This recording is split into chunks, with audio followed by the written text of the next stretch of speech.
All right, everyone, welcome into the Buttered Popcorn Podcast. Here with me today is my lovely wife, Mrs. Taylor Crumman. A debut.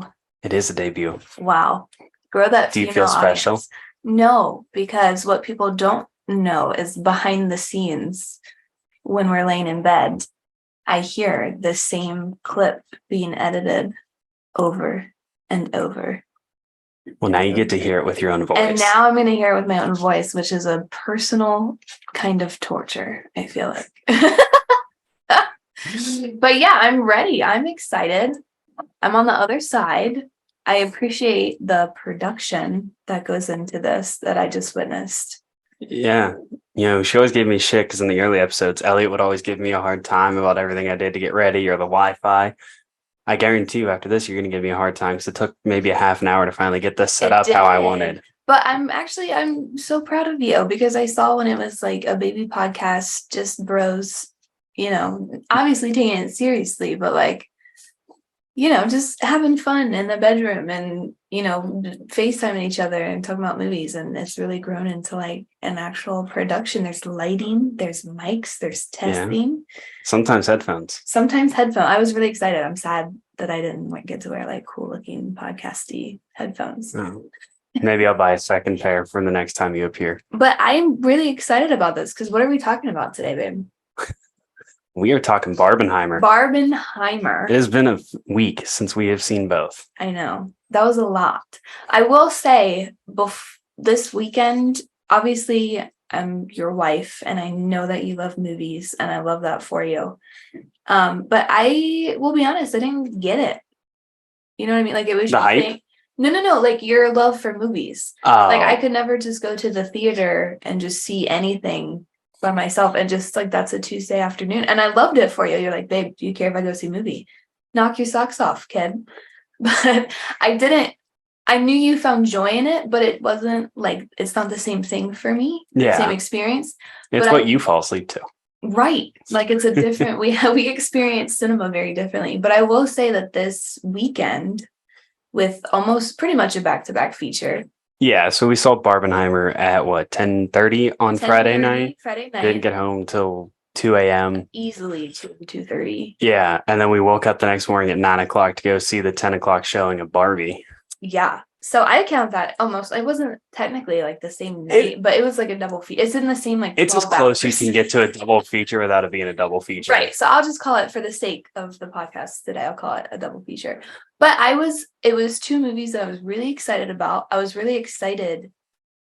I mean, because we've seen movies together, obviously. Yeah. Like even before we were married or dating or anything. I was going to say, yeah, we've been seeing movies since high school together. Yeah. So a really long time. And so obviously we've seen movies together, but I feel like I would easily go just to hang out and just, oh, cool movie. But this I was actually really excited about. And I feel like I got a little taste of what you feel every time you go to the movies. And I thought that was really cool. Like this was an event for people. Now, was it the trailers that got you excited, or was it me just talking about it probably every day for the last month?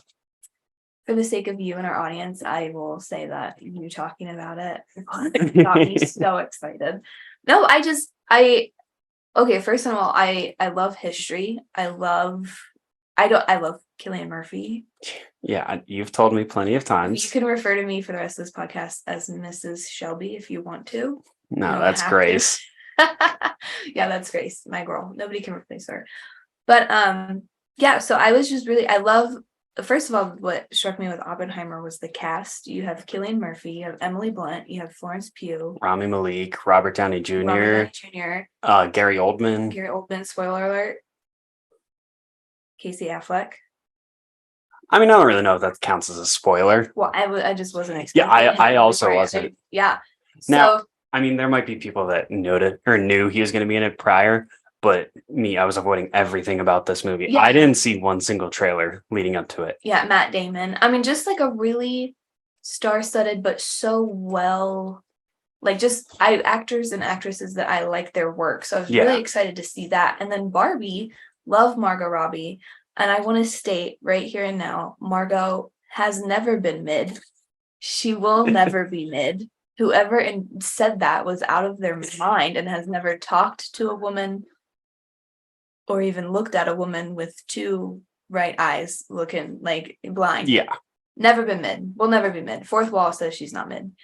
Anyways, and so any little girl I feel like that grew up with Barbie was really excited. I love Margot. I don't think there's a better casting for a Barbie. Oh no, I think she is the epitome of Barbie. Yeah, like she 100%. Was the perfect, and not just physical too. I was thinking about this a lot. Like obviously she's got the look, right? She's like the blonde and blue-eyed.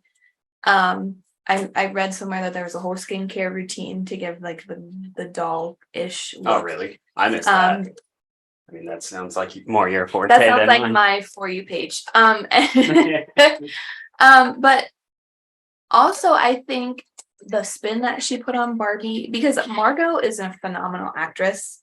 I think that you said that she's probably one of the best right now. She's easily currently working. She's got to be top 7. Yeah, exactly. I was gonna say top 5. Yeah, I was debating it. And her range is phenomenal. Her characters that she portrays are phenomenal. And I feel like she brought like an emotional and like really complicated, and positivity. Like there was a certain, I feel like, aspect that needed to be conveyed for this Barbie movie. And I feel like they nailed it. Well, and Ryan Gosling, who doesn't love Ryan Gosling? I love Ryan Gosling. Yeah. Anyway, no, but you said emotional for Margot Robbie. And I feel like that's one thing like a lot of like average moviegoers don't talk about enough, because like, I'm not trying to be that guy, but Margot Robbie is like one of the hotter actresses right now working. So like people will really talk about her for Wolf of Wall Street, but they won't talk about the emotional acting that she does. Sex appeal, not they don't talk about her in I, Tonya or Babylon. You haven't seen Babylon, but there's this scene. I've seen clips where she's like fantastic. Well, yeah, and there's this scene where she's trying to become an actor in the 20s, which is when that movie takes place. Is it the cry scene? Yeah, the director like asks her to cry, but like back then, like it was unheard of for actresses or actors to be able to just cry like that, and like she did it. And so like it's stuff like that. And like Margot was like, yeah, I actually was able to just cry automatically. Like she is a phenomenal actor, and people, guys specifically need to look past her attractiveness and actually, realize she is one of the best working actresses. What a great segue to talk about Barbie. Yeah, so we are going to start diving into spoilers. So if you have not seen either of these movies yet, turn off the episode. I will put down in the description of this episode the clips of where you'll be able to come back and listen to if you want to jump forward, because I'm sure we'll talk about other things that won't be spoiler or maybe even movie related. What kind of psychopath listens to a podcast about Barbenheimer if they haven't experienced Barbenheimer? Just don't do that. Yeah, but I still want to throw in, No, fair. The precaution. Fair. So, and also, did you just call some of my audience members psychopaths? I mean, I married you, so I feel like I already have the upper hand on that. They shouldn't be offended. I'm just kidding. You might be a psychopath just for marrying me. Yeah, and I know we said we were going to dive in. I digressed. But for anybody who doesn't know this story, if there's still anybody in the universe who hasn't heard it, just to give you an idea, a better picture of your host and his love for all things cinema. The very first time I told you that I loved you. Okay, give this some background. You were watching a movie and I said, I think I'm falling in love with you. And you were like, this has been such a great film. And we still got married. So I would like to preface this by saying, 1, we were not dating at the time. We were not. We were just friends. However, she had come down to the Marine Corps ball with me. She was my +1. She was my +1 on a New Year's trip to Tennessee that we do with my friend group. The more you explain it, the more just friends. Yeah, no, I know. I'm kind of. However, it has never been undershadowed how much I adore movies. Yeah, so I was letting people know. I was very invested. Ratatouille is a top 3 Pixar movie. I was so deadlocked in, and you just lean up. You didn't say anything prior to grab my attention. Yeah. You just went, hey, I think I'm in love with you. And my dumb male brain was like, great movie. Yeah. If you would have been like, hey, can we talk? I'd have paused it. Maybe the conversation would have gone different. Always gotta pause. You have to get my attention. Well, I do now. Yeah. You've known me for 20 years. That's the lesson learned. Anyways, I would love to know from your male perspective, male brain, what was your takeaways from Barbie? Okay, so spoilers start now. Yeah. So this movie's like a lot about the patriarchy of America in itself. I mean, you could say the whole world, but it mainly focuses on America. For me, I would say it's mainly like I knew Greta Gerwig. She is a very, like woke director. So I had a bit of previous knowledge going into it that that's what it Sure. was going to be about. And like, really, if you know that, like, you can laugh at it, or if you just know not to take a Barbie movie seriously, you can laugh at it and enjoy yourself because adult males, me, are not the target demographic for this movie. It's arguably like teenage women because I wouldn't say this is for kids. Age appropriate kids. Yeah, like I feel like if you took your young daughters to see that, a lot of humor would go over their head. Yeah, like this Because is I remember you looked over at me. We got right into the beginning of the movie, and maybe 20 minutes in, and you looked over and were like, "This movie should not be this funny." Like you laugh out loud. Yeah, which I wasn't. I don't know what I was expecting, but you're a little girl. You grew up with Barbie. It's a Barbie movie. I wasn't really sure, and I don't know directors and works and stuff like you do. So Greta, that doesn't give me any insight. So I like our different views and stuff. I will say for anybody who saw Barbie who didn't get at least a little bit of enjoyment out of it, or Ben Shapiro took at Ben Shapiro, or got a little bit of enjoyment out of it, or understood the bigger meanings behind it, that movie was for you. So watch it again. Well, yeah, and like I was saying, like this isn't made for kids, but like it's got a very appropriate PG-13 rating. Yeah. Like I'd say young teens or like tweens is the target demographic, like where you want them. And anyone older, obviously. But like the thing is too, like everyone is walking away like, oh, it's so dumb. It just attacks males, this, that, and the other. Fuck you. Like, no, it doesn't. Because at the very end of the movie, after what does he call it? The Super Casa Mojo Dojo house. Mojo Dojo Casa House. Yeah, Ken's Mojo Dojo Casa house. When Barbie takes it back from him, literally there's I don't know, 5 minutes of dialogue where it's Barbie explaining, because the entire movie Ken saying that like the highlight of his day is when Barbie just looks at him. So like that entire 5 minute dialogue at the end is just her explaining to Ken that he needs to find out who he is as a man without, emotional connection to her.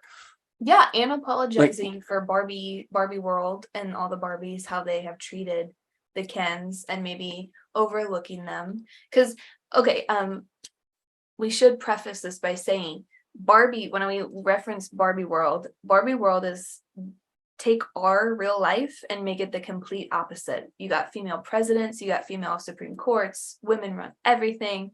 And the men, I don't even know if they said men have a job in that world. No, they just beat. Yeah, they beat. They're gonna beat each other off. They're gonna beat each other off for sure. No, but so picture like a stereotypical 1950s housewife in our world is like Ken's. Yeah. So that's a really good comparison. Yeah. So, but and I don't like being very political. I just don't find enjoyment or point in doing that. But for the sake of this, conversation about Barbie, obviously that's a big theme is feminism. And I personally believe that feminism is about equality, acknowledging that men and women are different and we have different strengths, we have different weaknesses, but that doesn't make one better than the other. And I think that was the whole point of the movie because Barbie World failed. They let down the Kens. Yeah. Which led to the revolt in the movie anyway. The revolution. But Ken World also let down all the Barbies. It failed. It wasn't a good place for the Barbies. And so the point that you get to at the end of the movie was, I'm Barbie and you're Ken, not Barbie and Ken. But I'm not Ken enough. You are Ken enough. You're Ken enough. Babe. I think that's the nicest thing you ever said to me. Oh God. So I think that's as a really big overarching theme, like, in this world, it's not about like, if you're going to talk about our real life, it's not about, women are better. We should just replace all the men and be all the CEOs and all the big, positions and run everything. The point of it was to acknowledge that the Kens have a place. They have their own identity. Barbies have their own identity. Sorry, Mo is in here. and they could be equal. They can exist with each other, because she has this great quote of, it doesn't always have to be girls' night at Barbie's dream house. Yeah. But if you look about, and I think this is really cool, and I had it in my notes to mention, talking about where Barbie originated and her reasoning for originating, and what that movie makes, go from when Barbie was created and then today's Barbie, what that movie meant for Barbie. Because when Barbie was created, right, they have that scene, tribute to 2001 Space Odyssey. Yeah. Which I think was really cool. Which I also think is hilarious because I think that's the only part of 2001's A Space Odyssey you've seen. Yeah. Which is great. I recognized it immediately. You would hate that movie. But the creator of Barbie, the reason why she made this doll was because up until that point, it's just Barbie dolls. So just teaching these young girls how to be moms, just they mother, they take care of their babies, they have bottles. And so the point of Barbie was to show that girls can be doctors and lawyers and presidents you could be and independent on your astronauts own. and a vet, or a vet, and all these crazy things, which at that time was probably a little bit taboo. Like Barbie's wearing pants and Barbie does more than cook, and I guarantee you there was guys back then that tried to cancel Barbie. Well, and then Barbie got this negative connotation because they say that Barbie gave girls body image issues because her proportions, if you put that on an actual human, looks ridiculous. And they cover that in the movie too. They do. And I thought the cast was amazing. There's Hispanic Barbies, Black Barbies. I don't know for sure, did we ever find out if there was a trans Barbie? They didn't say it directly, but that Barbie is, I think, a trans Barbie. I forget which Barbie it is, but I don't know if she's a trans actress. You keep going. I'll try and figure it out. Yeah. So, anyways, I just watching it. It's not that big of a deal. But, anyways, my point, I digress again, was the cast is so diverse. I mean, you have all different color skin tones, all different backgrounds, and they're all different Barbies. With Margot being stereotypical Barbie. So I have the answer. Yeah. So the highly anticipated Barbie film features Philly-born trans actress, I hope I pronounced this properly, Hari Neff. Okay. As one of the many Barbies in Barbie Land, Neff's casting in the film's focus on inclusiveness. Yeah, and my point, I don't want that to turn anybody away from the film because it's phenomenal. You blink and you miss her. Yeah, but she blends in with all the other Barbies. Even if that's turning you away from the film, grow the fuck up. Again, this film is for you then, I feel like. Anyway, but it's not like in your face. I didn't feel like, oh my God. Like there are some companies or movies or shows where you're like, okay, like I watched this to escape real life, not to, go over the issues from it. But I thought it was such a harmonized cast. I loved it. I loved everyone. Yeah. Even Michael Cera in this was cracking me up, and you are not a Michael Cera fan. Well, I don't know if I've ever seen enough to not or be, you always just say he weirds you out, which is fair. Which is why they made him Alan. Yeah. Because why wouldn't Alan weird you out? But I just think it's really cool. Alan cracked me up throughout the whole movie. I thought the cast was amazing. Did you ever hear how Ryan Gosling told Greta Gerwig that he would be in the movie? I did not. I thought he said he did it for his daughters. Well, so he was bouncing around the idea in his head, and he was like out back. I think he already did his audition, or they didn't even have him audition. I could be wrong on that, but he was out back in his backyard, kind of cleaning up after the day, and he saw his daughter's Barbie in a mud puddle face down next to a lemon slice. I feel like I heard this. And he took a picture of it, sent it to Greta Gerwig, and said, Ken's story needs to be told. I'm in. That's fantastic. Which is the most Ryan Gosling answer. It is. And he makes a perfect Ken.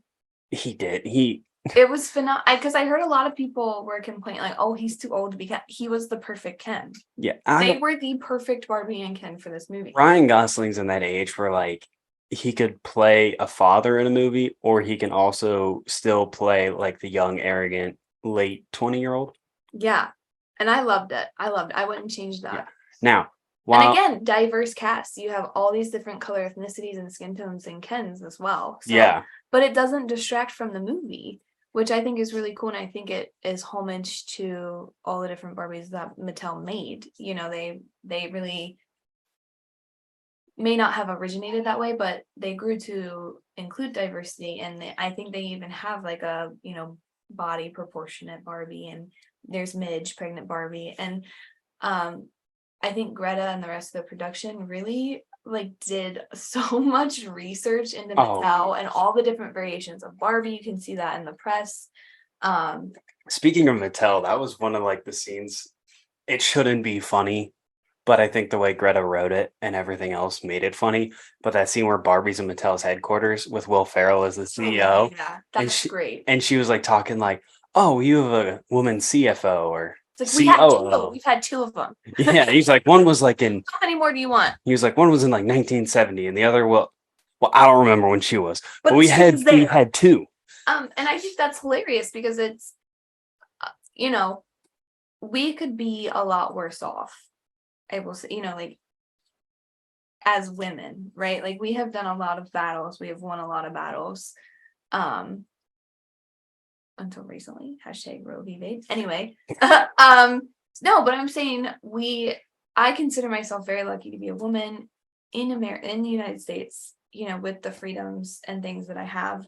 But I like that line because it kind of makes you think like, look at how far we've come. Like I talked about like Barbie, how it originated versus now, but that there's still some work that can be done. And it's like a reminder of that, which I think is really, really good. I was going to say, I mean, I don't know. The journey, I guess. This could show some of my ignorance. But the women's suffrage movement happened, what, less than a century ago? Well, I've been out of school for a minute. But there's been several. Well, the latest one, I think. I'm talking more 19th Amendment. Oh, yeah. I mean, if you think about it. Like less than a century? About, I would say 100 years-ish. Is that bad that I don't know it? I don't know why, but the year 1927 is sounding right to me, but that might be too late. The fact that I don't need your permission to get my own credit card, you know what I mean? Or I don't need you to drive me with my spending habits, I might need your permission. Right. So, you know, but okay, so, you know, politics and views and everything aside, and ignorance aside, are obviously our education is lacking tonight. I didn't research the women's suffrage movement, but I do know that there's, you know, this has been a constant struggle. It was the, you know, 19th Amendment women to vote. It's been obviously like the 70s, 60s, 70s, ball, you know, burning their bras and, you know, being very free, and the 90s where we were breaking those glass ceilings, and even to now still fighting with, you know, politics and people's views on our bodies. And so I think this movie was such a perfect Greta did a perfect balance of light-hearted and humor with a great message behind it. And I think that makes that message, it's going to be so much more receptive. I would see Barbie over and over again.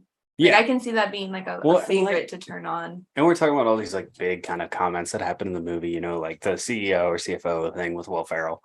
But then like also like the smaller details or like comments that are made, like when Barbie gets cellulite. Yeah. Like stuff like that. Relatable things. And following that up, the two things that I think I was gonna hit on with Barbie, out of the many bullet points that I have, because it's so good there. And I feel like, I will say, I think both Barbie and Oppenheimer, both of them, I feel like you'd have to watch more than once I feel like you'd find something new each time you watch it. Like there's so much to go into. I feel like that's one of the biggest ways that you can tell the difference between a good and a bad movie. Yeah, there's so like much. If I watch a movie one time, I'm like, I never have to watch it again. I can remember everything that happened. Chalk it down. It's a very mid-level movie. Yeah. But like some of the greatest movies of all time, like 2001's A Space Odyssey, you know, Full Metal Jacket, There Will Be Blood. I'm missing so many, like Goodfellas. Like you have to watch them twice to like they're like pick up on everything you truly and layers and hidden meanings. Oh, and facts that you missed the first I mean, even time. simple stories like Star Wars, with how good of a movie like Empire Strikes Back is, it's love it even more on the second watch. So, but I think the the things that I really thought were interesting, if we're still going with like the symbolism and the meaning of the movies, is who really helped save the day. Like, yes, we have Barbie and Ken, but we also have Weird Barbie. Barbie with her hair chopped and marker on her face. Weird Barbie might have been my favorite character. And I loved Weird Barbie, which is Kate McKinnon, for those who haven't seen it. Thank you. Yeah, I always blank on her name, but I recognize her every time I see recognize her. I think she got her big start in SNL. I could be wrong. Yeah, she did a lot of work on SNL with like David Spade. Yes. So I love Kate McKinnon. I find her funny. And so, but she plays Weird Barbie. But in Weird Barbie, any girl or boy who grew up playing with Barbies had the Weird Barbie, where you thought you were a hairstylist and you chopped her hair, and maybe she got marker on her face, and you lost her actual outfit, so she's in some homemade or from another doll, and she helped save the day. And I thought that was such a cool thing, because she's what leads Barbie. Barbie starts getting cellulite and flat feet, and that's disgusting, and what is happening, and it's not all magical, and she's having thoughts of death, and she doesn't know what's going on. So she goes to Weird Barbie, and Weird Barbie helps her understand these feelings, and is what sends her on to her journey of like self-discovering, and goes to the real world.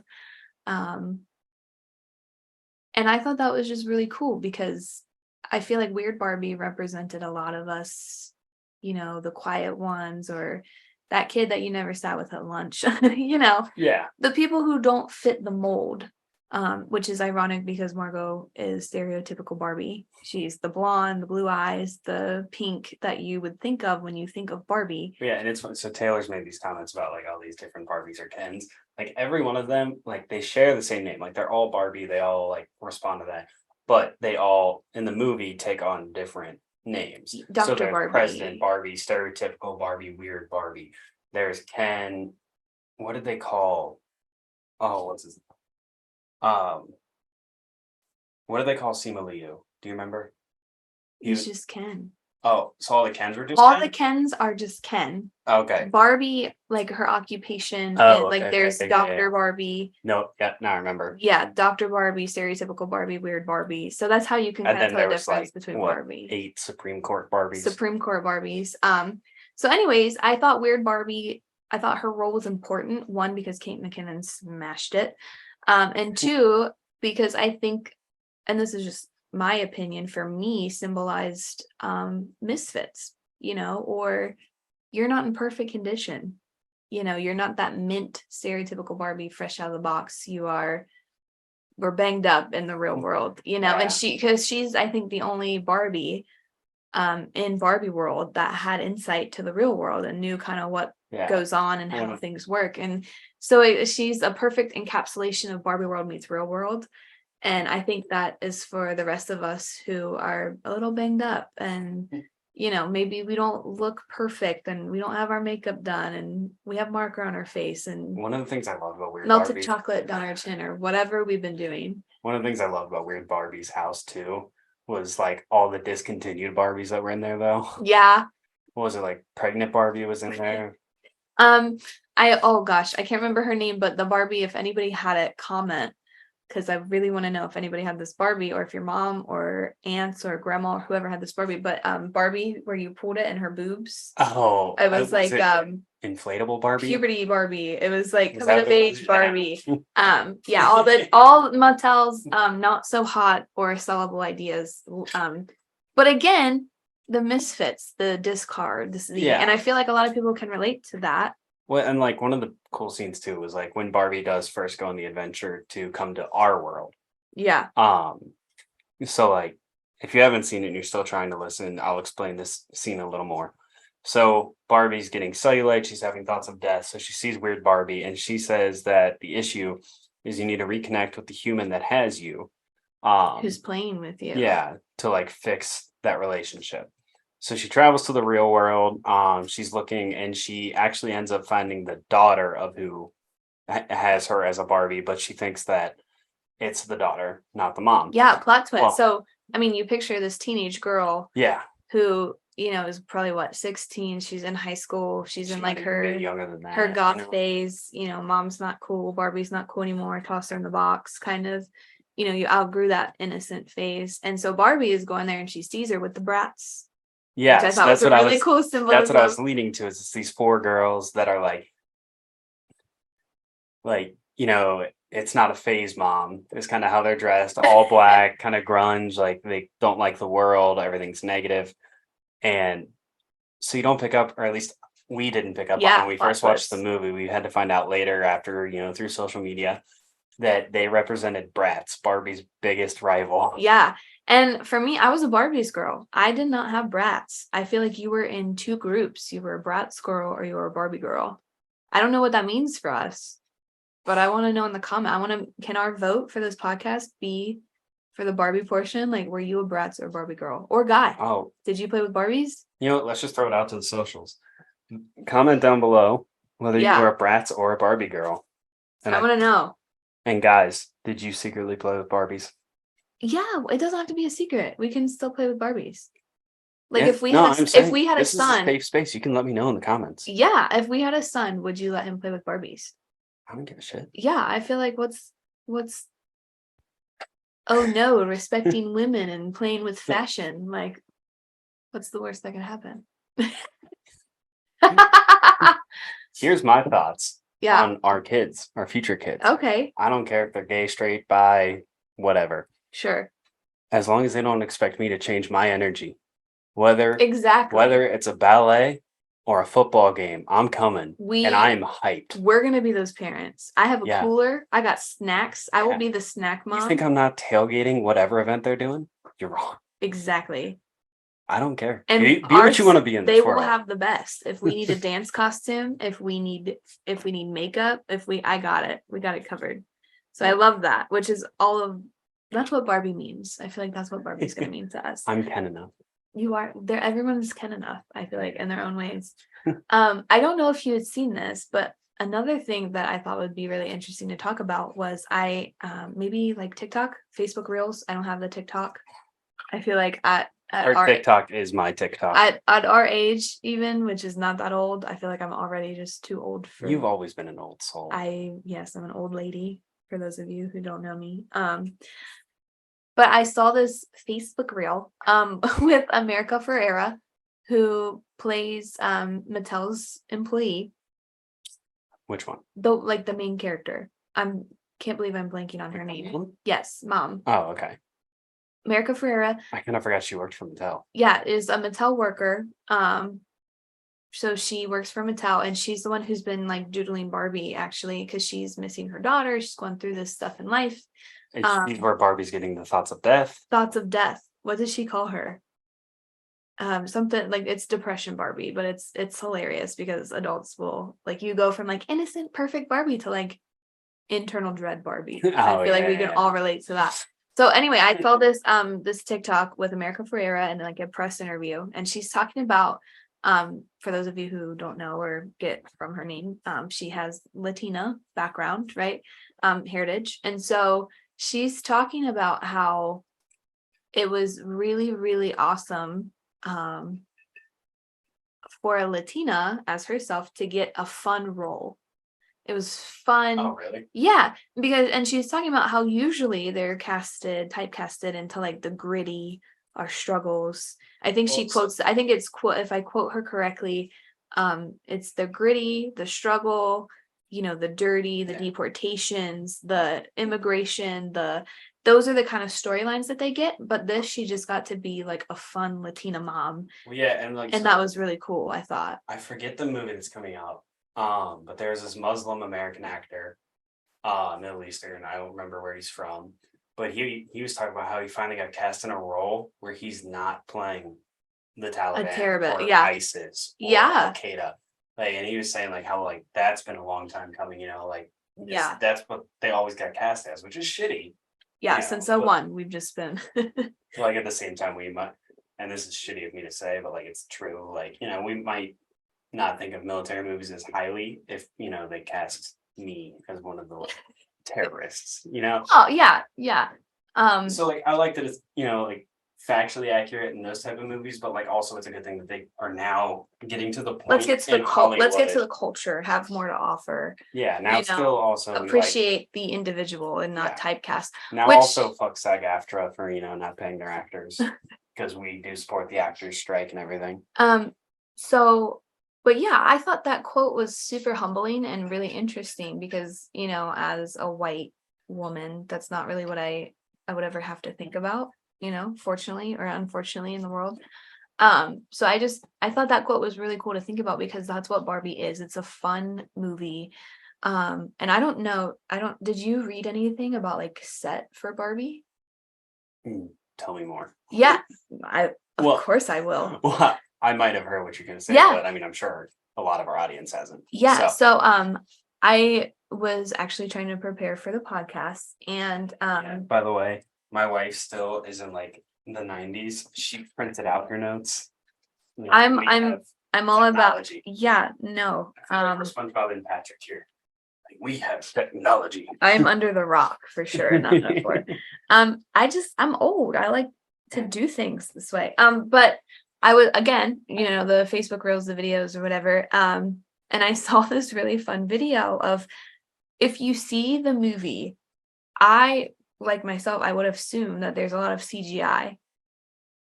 No. Yeah, no. They like there's a scene in Barbie where she's on her journey, and she has to do all these like funny, silly things to get from flies on a rocket. Yeah, from Barbie world. Boat, but like the water Barbie and everything looks very obviously fake. Yeah, as it would be in a doll world. That's what I'm not discrediting the movie for that. No, but I'm just saying it gives it that doll, that perfect fake light, like what youth would like, what a child would draw as waves. But the really cool thing that you see that scene and you just automatically in our day and age of cinema, they must have green screened that, but it was actually like the boat scene in particular was they had a real boat that they're sitting in and they actually had like the waves and they were painted in such a way to give it like that glassy kind of shiny color, and it's on like this rotating like conveyor belt. Which is so cool because and again, I'm a movie novice. I don't watch movies for these kind of facts. I don't research my movies after I watch them typically. But I don't think about, I'm sure I don't know when the last time like a set was that authentic. I feel like computerizing digital. I was gonna say, I mean, really, there's CGI. There's only two directors currently working that are known for building sets every time, and that's Christopher Nolan and Quentin Tarantino. Oh, your man. I love me some Tarantino. Daddy Tarantino. Yeah, Kill Bill is on. But I just thought that was so cool. Like, it was hand painted, the background, and Greta really had a big hand in how she knew how she wanted things to look. She wanted it to be fun. She wanted it to be bright. The colors are beautiful. So this is a Barbenheimer episode. Did you know the movies at the start have the same budget? That's crazy. Yeah. And obviously they've surpassed. They've gone beyond. We'll get to that in a minute. I have all those stats written down. Yes. But now they started with it. Oppenheimer stayed with $100 million budget. Yeah. This movie actually got greenlit to get to a $120 million budget. Still, I mean, obviously 20 million is a substantial difference, but really in the movie world, that's not too far off. That probably went to it probably went to marketing and costumes. Stuff like I was gonna say costumes. Yeah. Another reel that I was so caught up. I was like mesmerized. You weren't talking to me when we were in our bedroom together. Yeah, I was watching Oppenheimer. I was watching a Cillian Murphy interview. Which his interviews are golden. I love them. I love Cillian. Cillian, if you ever hear this, he won't. He won't, because he doesn't do he gets me. I mean, we're gonna get big enough one day that I'm gonna get some actors on here, but I can't wait. Remember this moment, you guys. Oh yeah. From our baby audience. 5 years from now, I'll be clipping this moment. Next to me interviewing Tarantino. Oh God. Well, way to shoot big. I love it. Don't limit yourself. Oh, I got goals. But no, so watching these videos and really kind of getting into it, like I was trying to channel my inner husband, like, getting into the right mind frame and getting caught up in it, and it's so fun. And like costume, Like they really went into, and that's what I'm talking about. Like we could make this like a 5-hour podcast if we wanted to divulge every layer of both of these movies. I'm not anywhere close to being done with my Barbie talk. Yeah, well, I've been talking a lot. Sorry, I've been taking over. This is a wife takeover. I imagine that would be the same way with the Oppenheimer though. Like I feel like I'll talk more.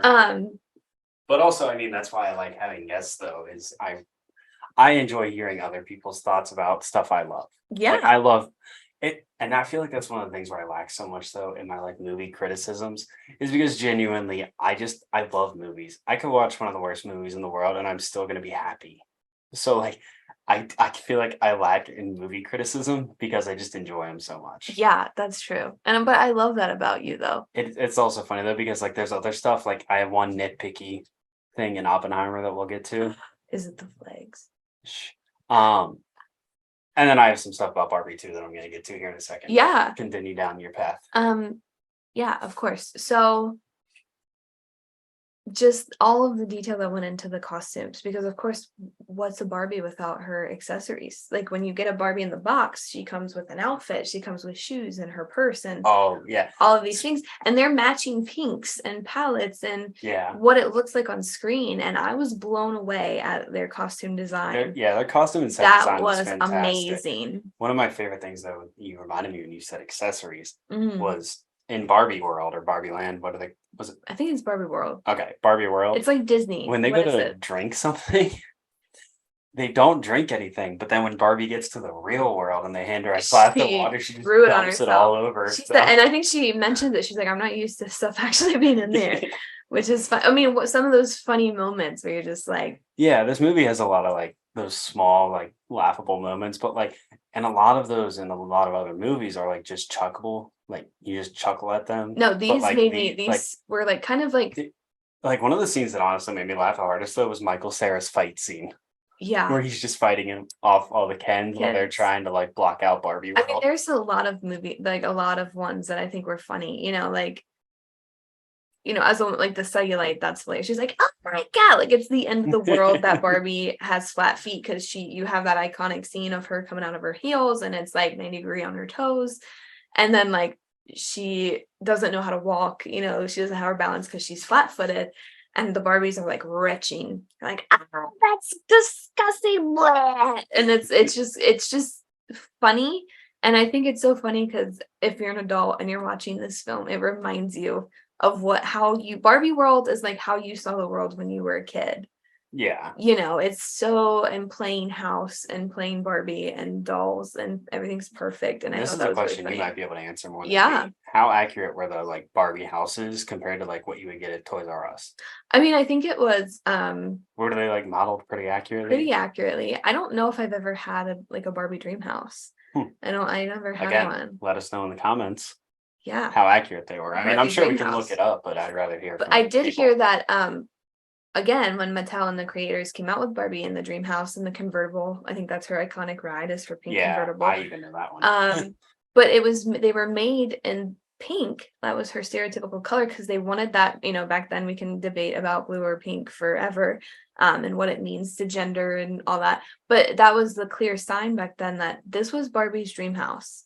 This was Barbie's dream car. Like this, there was no Ken, it wasn't shared, it wasn't Barbie and her friend. This was Barbie's house and this was Barbie's car, which I think was really kind of like, that was symbolic then, I think. So I thought that was interesting, and they kept that in the movie. It's pink, it's they refer to it as, she even, I think, is there a line where she's like, this is Barbie's dream house, not Barbie and Ken's dream house. It's Barbie's dream house. She said that the first girls' night we see. Yeah, it's girls' night.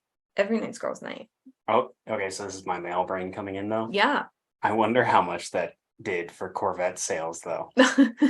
And horses, people are out. Oh, I'm talking about when Barbie was like, released back in the 70s, 60s, whatever year that Corvette was.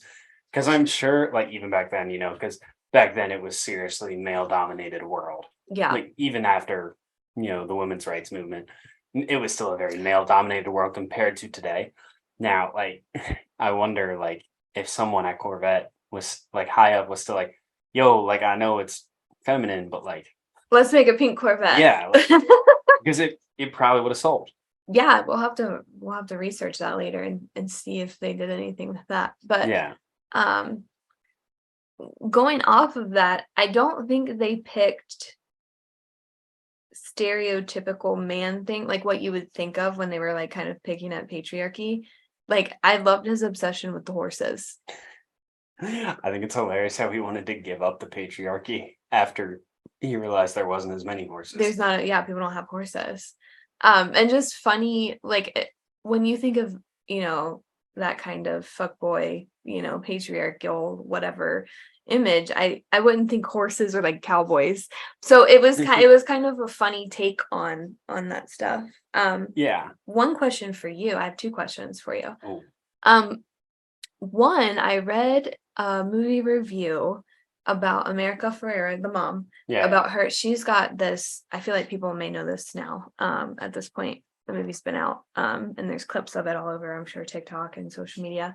She has the most epic monologue about being a woman in the real world. So the Kens have taken over, Barbie's defeated, she's just gonna give up. She doesn't know how to fix things. And America Ferrera is, kind of like, it sucks sometimes to be a woman. You have to be pretty, but not too pretty. You can't compete with other girls. You have to work, but not too hard. You can't be threatening, but you can't be too nice.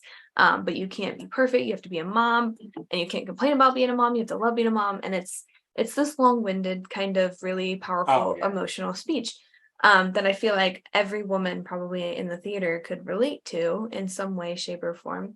And the movie reviewer was a woman herself, and she said that it was too long-winded, that it broke up the movie in such, like, you have all this lighthearted and humor and kind of light taps at the patriarch and the message, and then you have it just like wham in your face. And I disagreed, and I wanted to know your take.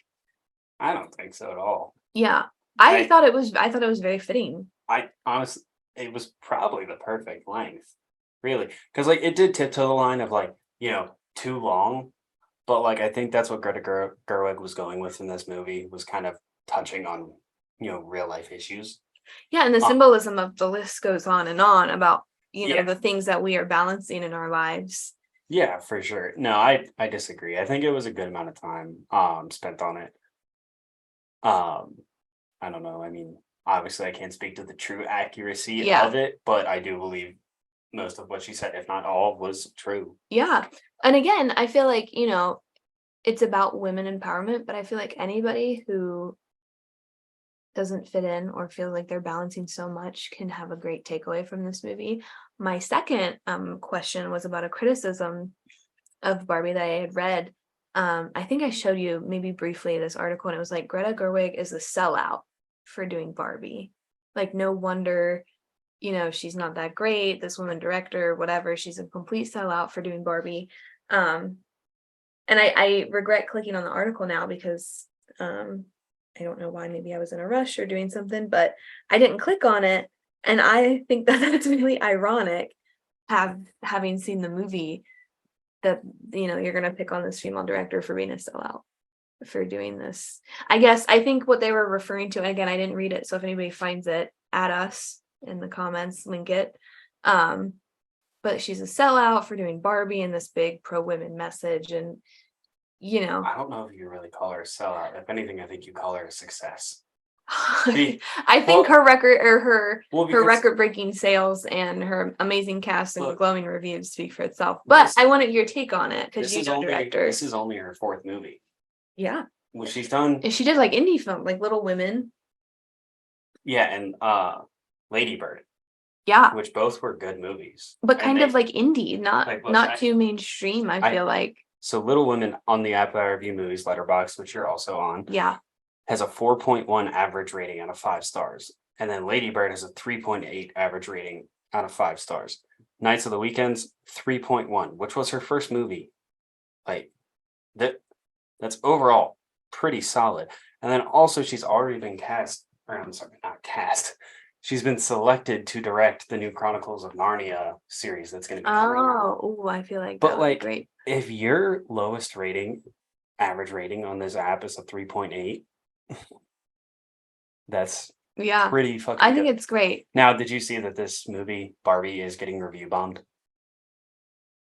No. Yeah. So like opening day on Rotten Tomatoes, which is Right. very, Everyone's.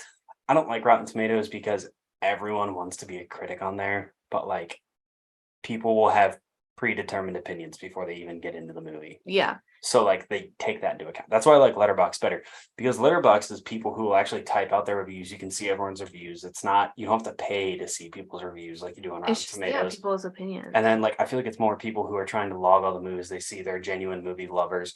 Like Or we it's like, yeah. yeah, or it's like people like you who like, you don't care about review bombing, but you know, you like documenting what you've seen or Yeah. like stuff. And like, you know, it's cool, like, because you have such a nice watch list on there. So like, and Barbie itself has a 4.2 average rating out of 5 on Letterboxd, which I feel like is a more fair rating Yeah. than, because so right now Rotten Tomatoes, I think this movie, it started at like a 92% audience score. Right now it's sitting at like a 68 or something, or so. It's 68 or 72. One of these. Yeah. My You know man, what? my man at Ben Shapiro Yeah, I was gonna say- definitely got on there and Oh yeah, tanked it. well, because it's the so far hard right guys that are doing, who like feel attacked by a Barbie movie. Again, this movie was for you then. And you should probably watch it a second time to They're really too insecure to admit that it's actually a decent. um Now getting into that, I do have some flaws in this Barbie movie that I would criticism. pick Yeah. out. Well, before we get into that, there was a lot more cameos in this than I thought. I had no idea John Cena was in it. John Cena, Dua Lipa, who actually I Yeah. think sings one of the movie scores, the One of soundtracks. the beginning songs. Yeah. I didn't know Will Ferrell was in it going into it. Really? I did know that. Now, this is where a lot of my male audience will never listen to me again. Bring it. I'm not a Will Ferrell fan. That's fair. Okay, you realize the like grip he has on every male in America? Yeah, like Step Brothers. Step Brothers is a mid-tier comedy. Well, no, but I'm And saying I like will it's a I feel like it's a I will cult literally- classic. I will be shunned for that opinion. Well, Now, don't you get me never wrong. were anyone to say what people want you to say. So. Yeah. He has movies I enjoy. Like I love Elf. That's a Christmas classic. Yeah. I know you aren't. I can't do a it. Fan. Talladega Nights, I think, is one of his funnier movies. He wakes up and he pisses excellence. Yeah, if you don't chew Big Red, then fuck you. But, and like I've gone on record and I'd said Will Ferrell should probably stop acting. I think he is no longer funny. Like I said, he's in funny roles. I thought he was in this. He was actually enjoyable. He was I genuinely enjoyable, think. and I knew Will Ferrell was in it. I had the wrong, so I tried to go in with no. I didn't really know what it was about. I thought he had more of like an evil villain role than he really does, and I thought his role was bigger. I loved his lines. I loved the role he had and how he played this role very well. Yes, And it like, wasn't. also It wasn't like a big shot of Yeah. Will Ferrell in the middle of the movie, which I enjoyed. What I was saying about Will Ferrell too, I think he's hilarious outside of movies. Like as just a person, like on SNL or any like talk shows. Like I think he's hilarious. Have you seen his like knife thing on Kimmel? he has this like, it was one night where like Kimmel was doing a show and all of a sudden like the camera panned over and it's Will Ferrell doing this thing about how he's selling knives and swords and everything. Yeah. And like Kimmel's like, what are you doing here? He's like, I rented the studio. And Kim was like, I'm here every day or every Tuesday at 11. And Will Ferrell's like, well, I rented it today. Did you? And Kimmel like looks baffled. And then all of a sudden Ryan Gosling walks out of nowhere to be a secondhand swordsman. That's crazy. Like, so like stuff like that. Will Ferrell's so funny, but like genuinely, like I'm not crazy about his movies. But again, this was very enjoyable. My nitpicks for this movie. Yeah, bring them. I think it is too political for its target demographic. Teenage girls, I think. Like, but is teenage girls the target demographic? I think for a Barbie movie, yes. So I'll counter that. I completely understand where you're coming from. I think it would be a great like mom-daughter movie. Like you can be in your 30s, 40s and take your mom to see this movie. Well, yeah. And there's that scene with Ruth. So for those of you who don't know, Ruth Handler is the creator of Barbie. Yeah. She named it after. So you have a really big mother-daughter theme, right? You have. I can't believe we didn't even touch on that yet. Yeah, you have America Ferrera and her daughter who are going through their stuff. So that's their first relationship. You have Barbie, the doll, and when she's escaping Mattel, trying to put her back in her box. For those who have seen it, she runs into Ruth, which is which you find out later in the movie is the creator of Barbie. Right. Well, if you grew up with Barbie and you've known anything about Barbie, when they said Ruth, I remember I Googled it in the theater, and I was like, that has to be who it is. Yeah, so I would have had no idea. But, right. So if you just sit out till the end and watch, but they have a mother-daughter kind of bond, and a quote that I thought was so powerful, that Ruth tells Barbie, is she said, "Us mothers stand still, so we can measure." It's not a direct quote. So, but us mothers stand still so we can see how far our daughters get or go, or something like that. And that is incredible. So a lot about the sacrifice of being a mother. And that's just a common theme. So I don't know. I would be curious. I don't know if there is a target audience, but I would counter argue and say it's for the women who have been through the struggle a little bit. I love the part in the movie where Barbie experiences the real world. She goes from thinking that it's going to be the same as in Barbie world. And she looks at this old woman at the bus stop and she goes, "You're beautiful." And the old woman says, "I know." And she's got her wrinkled face, she's got to be maybe an 80-year-old grandma. Yeah. But Barbie feels the pain. She looks at a couple who's laughing and she laughs. She looks at a guy who's, crying and obviously visibly upset, and she starts to feel upset. And I think this movie is for the women who, because me watching it, I'm like, yeah, I get it.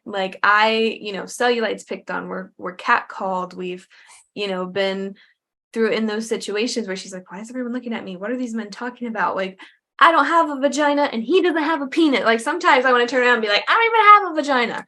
So I think it's for women who have been through the struggle. Well, and I understand all that. And I hear you. Yeah. But you don't get that from the trailer. You don't get that till you watch the movie. See, then that's... So its target demographic.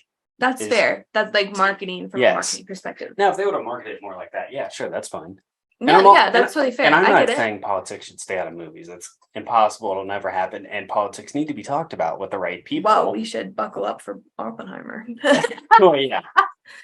But, so that's why I'm saying I do think it's a little too political for a movie targeted at teenagers. There is a lot of... Because frankly... And it's not hidden. It's not subliminal. It's in your face. And this is such a weird topic too, and we'll get off politics here in a second. Yeah. But there's just this small part in me that it bothers me to hear teenagers talking politics now. And that's highly due to social media. Because I'm sure. You're a kid. Enjoy, go play outside, go play in the woods, watch sports with your dad. Stuff like that. I mean, that's a goal on the party's part, is to really get their ideas and ideologies in the youth. I was gonna say, which is a terrifying sentence. On the other hand, though, if it's coming from the right sources, it is good to educate the youth. Yeah, but what 15-year-old is really going to? That's Now, knowing your sources and not just TikTok. Now we can get off politics. That's just my 2 cents on that whole aspect of things. No, then that's totally fair. I will agree with you on this movie, because you have to kind of go into it just kind of knowing that, and not judging it off of that, because like I said, it is funny. They're coded in humor. It's broad strokes, I feel like, but it's definitely not subliminal. It's in your face what this movie's about, what it's trying to say, what it's conveying. So yeah, that's a fair take. I think some of the jokes were a little forced. A lot of them, a majority, were very natural, very funny. Some of them felt a little forced. Example? I can't think of any off the top of my head, but there's I remember once, it's the scene when she first gets back from the real world to Barbie Land. She sees that Kens have taken over. Yeah. And she's at Weird Barbie's house, and this is when they introduce all the discontinued Barbies, and they're setting up a plan. There was a few jokes tried to be thrown in there that just weren't funny because they just felt too forced. That's fair. But again, I'd say 92% of the jokes were very natural, very funny. For me, because I love dumb humor. Yeah. You can attest That's probably to that. why you're with me. Yeah. Because I think your jokes are hilarious. Yeah, my jokes are dumb. It's the funny guys you gotta watch out for. That's the moral of the story. Love you too, babe. Love you. But that's fair. But I would agree with you that the ratio of like really funny, like genuinely funny moments is a lot higher than it's like a than 9 to 1 shows. Yeah, fair. No, this movie was substantially funnier than I was anticipating it would be going in. So I was very satisfied. Yeah, you turned to me and you're like, this movie should not be this funny. Yeah. And I was like, I mean, I wasn't expecting, I don't know what I was expecting. I keep saying that. Like, it's Barbie, is it dolls? What is going on?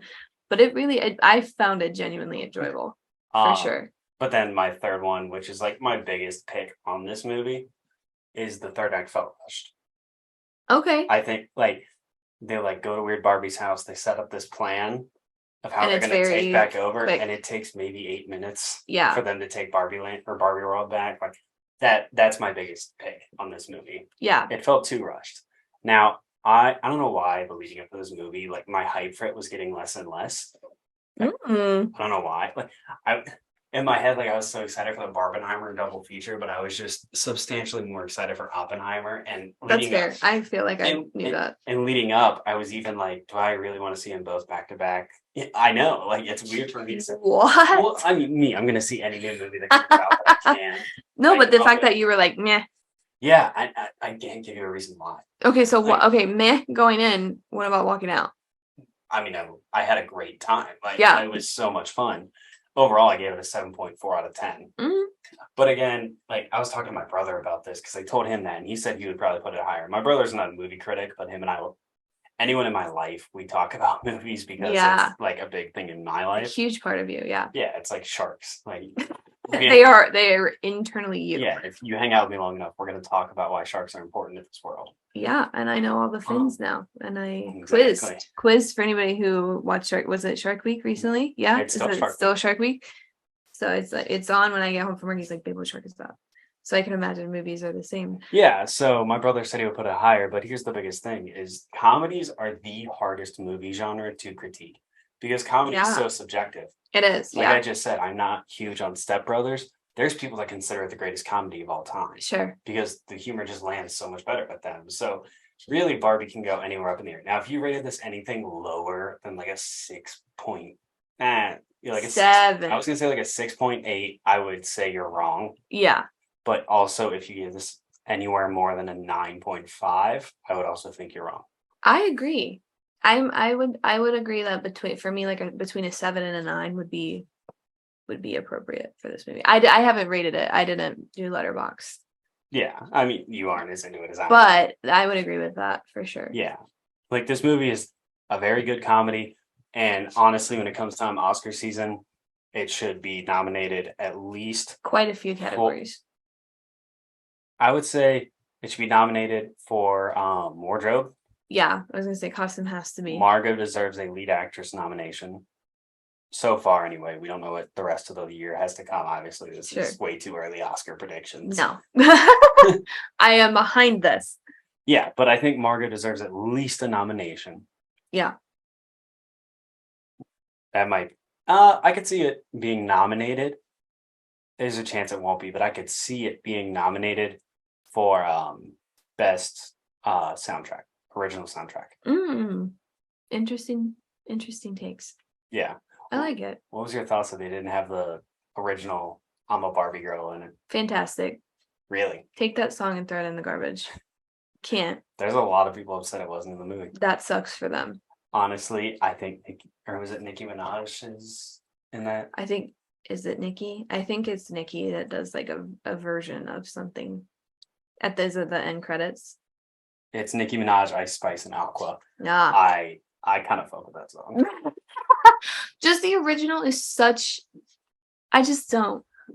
Every time I hear the original though, and this isn't going to pertain to a lot of people, I get taken back to like 8-year-old me on skate night. And we're like roller skating. I'm picturing like middle school dance rave. Like it's just, I don't know for me. I don't know why. I can't explain to you why I hate it so much. But I'm to answer your question, I'm glad it's not there.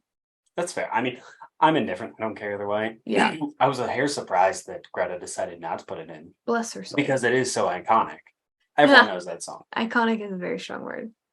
I get it. Everyone knows that they associate with Barbie. I get what you're saying. Yeah. But bless. Do you have anything else on Barbie? My last thing on Barbie is my favorite quotes. I think of like the whole movie. Yeah. Get it, girl. Yeah, and I don't know if I noticed this watching it, but I read an article, and as soon as I read it, I was like, "Oh yeah." So there's a scene, I think it's towards like the very beginning when they're introducing the audience to Barbie World. And they have like these ceremonies, like they do the Supreme Court rules on stuff and they give awards out to Barbies. And instead of saying thank you or I'd like to thank, whatever, they say, yeah, I worked really hard for this or I deserve this. And I thought that was the coolest thing because how many times do women and others and, men, whoever, get an award that you worked really hard for and you're like, and I want to thank, blah, blah, blah, and my team and this and that, and not really just owning that shit. I know I have a crazy habit of this. Like I think anxiety and just a self-esteem. I'm like, oh sorry, group effort. I do that. Have you noticed? No, So I thought that was such a cool thing. And it's one of those things where maybe on the second watch you'll get it. And as soon as I read that, up on it. yeah. Well, and as soon as I read that, I was like, it was kind of like a slow motion. I was like, that's the coolest shit I've ever seen. So hopefully your target audience, those little girls, when they get like their end of the school year, like, class awards or that, that badass chick that just did her dissertation or graduated med school, I hope they get up on that stage and they're like, I earned this shit. Thank you. Like, don't even thank anybody but yourself. I love that. And I think that was a really good, I don't even know how long we've been talking. I feel like that was a good chunk of Barbie. Oh, I feel like, yeah. Hit me. Go for it. Have you seen the Lego movie? I have seen the Lego movie. Barbie's a direct ripoff. Really? Divulge. Think about how the Barbie movie and the Lego movie start. They wake up in their bed. They get ready for everything the is awesome. They get ready in the morning. They say hello to all their neighbors. Oh my god! They sing a song about how great life is. They go through an existential crisis where they are teleported into our world. You just ruined my life. I'm not. I can't. This is why you saved this for last, and I hate you for it. They are teleported into our world to meet the human that plays with them, only to find out that the villain of their world in the real world is Will Ferrell. I don't even know what to say to that. That's disgusting. You were so excited for that, were you? Yeah. Yeah. The Lego movie and the Barbie movie are the same. The same kind of humor, you could argue, too. Like that same is... All right. I don't like this. We're talking about Barbie. Barbenheimer, not Legoheimer. Are you ready for our intermission? I think after that I need to process. Okay. Welcome back. So, on our movie news, Venom 4 has officially been, or I'm sorry, Venom 3 has officially been delayed due to the writer's strike. Yeah. So it is now pushed back to August 10th of 2024, which is a little heartbreaking, but I do think that this isn't part of movie news because it's just rumor to my knowledge, but Andrew Garfield is supposedly in it. So that'll be awesome to see him reprise his role. Spider-Man? Yeah. Nice. On the same news as writer's strike, I missed out on this, but they're doing another Karate Kid, but it's going to be like the original cast outside of Mr. Miyagi. So it's going to be Ralph Macchio playing him. But at this point, because they already have the series on Netflix, I feel like it's going to just be a movie based off that series, which I haven't watched the series. I've heard great things about it. So maybe it'll be good. They have announced they're doing a Lego Movie 3. God. Has also been delayed due to the writer's strike. Yeah, I feel like everything that was in production is probably. And also the next Spider-Verse movie has been delayed due to the writer's strike. Are you heartbroken? Honestly, no. Oh. So Into the Spider-Verse came out in 2018. Okay. And I love that movie. It's my favorite comic book movie. It's my highest comic book movie ever rated. Can confirm. I have it at a 9.9 out of 10. The leap of faith scene will forever be a top 3 movie scene for me ever. And Across the Spider-Verse got delayed almost 2 years from when, because I think it was originally supposed to release in 2020. And I was heartbroken about that one because I was so excited for it. But after seeing Across the Spider-Verse, like, and how much work was put into it, the movie is so good. IMDb already has it as their number 15 in their top 250 movies of all time. So I'm okay with this one being delayed because of how much work is going into it. Sure. And I think it'll be good for it, especially with that movie is so much CGI and like everything. One of the cool parts, I don't know if you knew this, in Across the Spider-Verse, there's like this maybe 30-second long scene where one of the universes is a Lego scene. A 14-year-old did it. Wow, that's incredible. Yeah, him and his dad. And got paid 15 cents for it. Well, they've said they're bringing it back for the next one. Oh, that's and awesome. Like he's already got like work with other movies too. That's great. But like him and his dad, like just for fun in their free time on YouTube, would take like trailers for like Oppenheimer. They didn't do one for Oppenheimer. I'm just throwing it out. Yeah. Or like There Will Be Blood.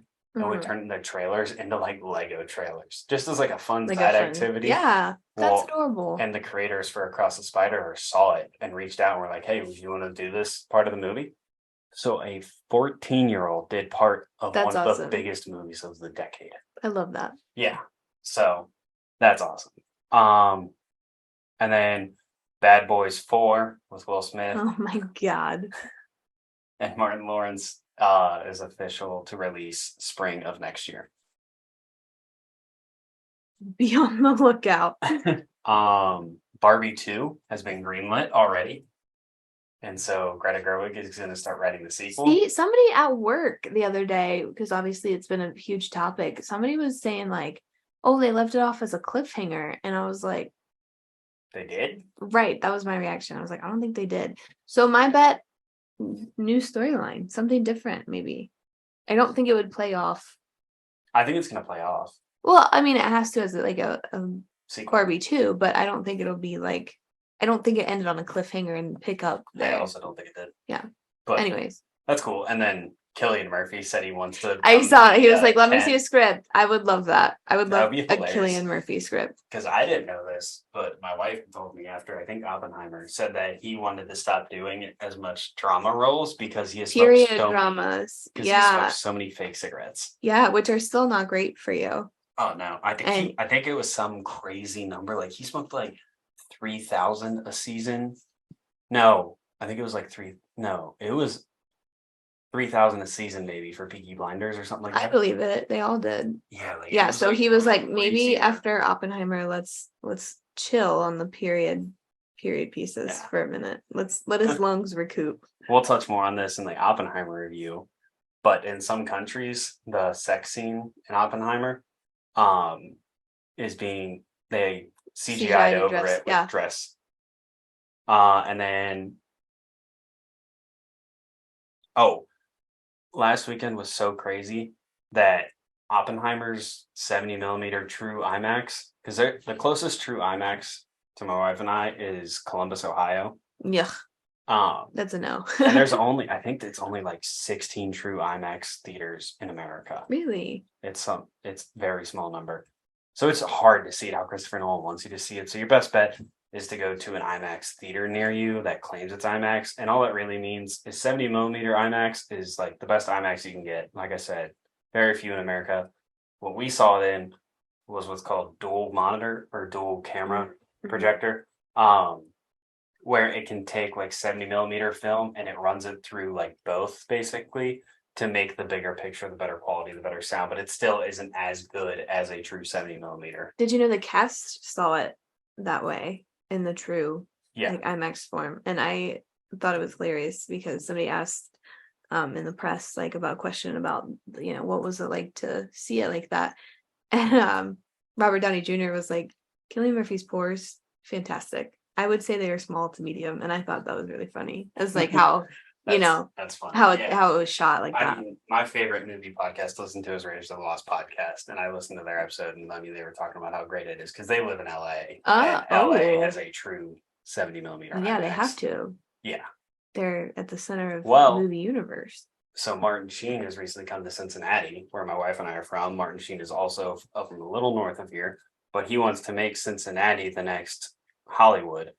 So we might have the 70 millimeter IMAX theater coming to us soon. At Movie Shark, we'll keep keep our viewers and listeners updated. Expect me to be at Over the Rhine Film Festival next summer, and I will report back every detail. Yes. Outside of that, this is more on the Barbenheimer thing. So I already said this, but budget Oppenheimer on 100 million, Barbie. Oh, I misspoke earlier. Barbie was bumped to 145 million. Oh. Still, I mean, fairly close. Barbie did start with 100 million, but yeah. Either way, directors were Christopher Nolan, Greta Gerwig. Cinematography for Oppenheimer was done by Hoyt van Hoytma. That's a name. He was born for success. I mean, he's worked on some fairly big projects. And then the cinematography for Barbie was Rodrigo Rito.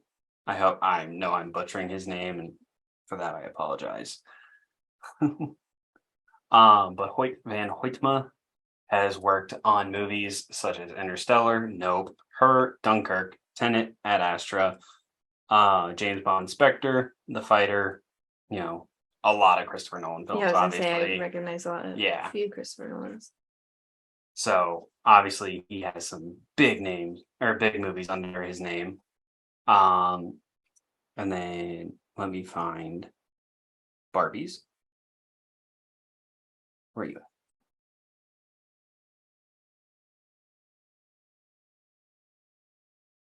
Plot twist. This is actually the real intermission.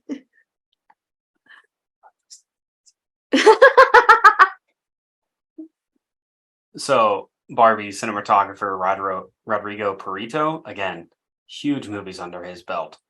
Number one being The Wolf of Wall Street. Barbie, a big one. Brokeback Mountain, The Irishman. 3 of those that I just said are Oscar nominees or winners. 8 Mile, Passengers, Argo, Babel.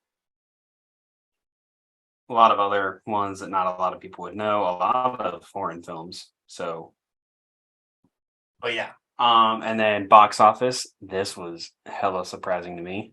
Really? Do you want to take a guess at what Oppenheimer got box office opening or like up till today? I knew it was like it soared past expectations. So to put it this way, Oppenheimer with a $100 million budget would basically. I'm so sorry. It's okay. We can edit it out. I'm going to put it back up real quick. Sorry. I'm upset, babe.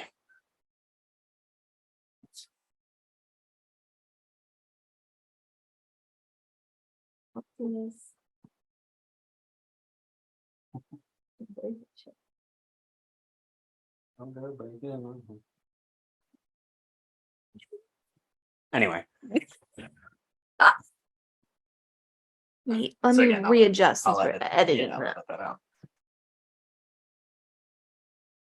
So, to give you a little background, Oppenheimer with a $100 million budget would need to make around $200 million for it to be considered profitable. I want to say wasn't it like, and then Barbie with 145 million would need around 290 to be considered a profitable movie. Mm-hmm. So, what do you think Oppenheimer made? Oh, are we in the 3s? No, I feel like it'll get there for sure. I think this movie will be. I feel like 265 stuck out to me. 241.7. Okay. What was? I feel like this movie's going to end up being around $750 million box office. Mm. I think Barbie's going to break $1 million. Do you want to guess what Barbie's at right now? I have no idea what Barbie's at right now. 516.9 million. Oh my god. Yeah, Barbie was the winner of the Barbenheimer weekend. Now, to be fair, it is easier for PG-13 movies with this much hype to beat a rated R movie. Well, and I feel like very different audiences, very different. Oh yeah, like you said, you could take your daughter to go see Barbie with you. Mother, grandma, yeah. But you're not going to take your 12-year-old son to go see Oppenheimer with you. Right. Yeah, very different. Now, I feel like this is a movie with me being an adult and my dad and I would enjoy together. Oh, well, yeah, but you're not. But again, that's a different selection. Maybe a slimmed down target audience compared to Barbie. Oh yeah. And it's like why so many movies like try and avoid the NC-17 rating, because you're pretty much considered death at the box office because of how many. Nobody can see it. Yeah. Yeah. Or like not as many theaters will show an NC-17 movie. Like the Cinemark by our house rarely shows. And I know obviously both equally good movies, but I think the difference in marketing, Barbie was everywhere. I think we talked about it. We didn't really see trailers for Oppenheimer, and the ones that we did were really short. Well, I avoided all. Well, the ones that I had seen, I have, we use like streaming services. So somebody let us know if this is, if you saw more Oppenheimer stuff.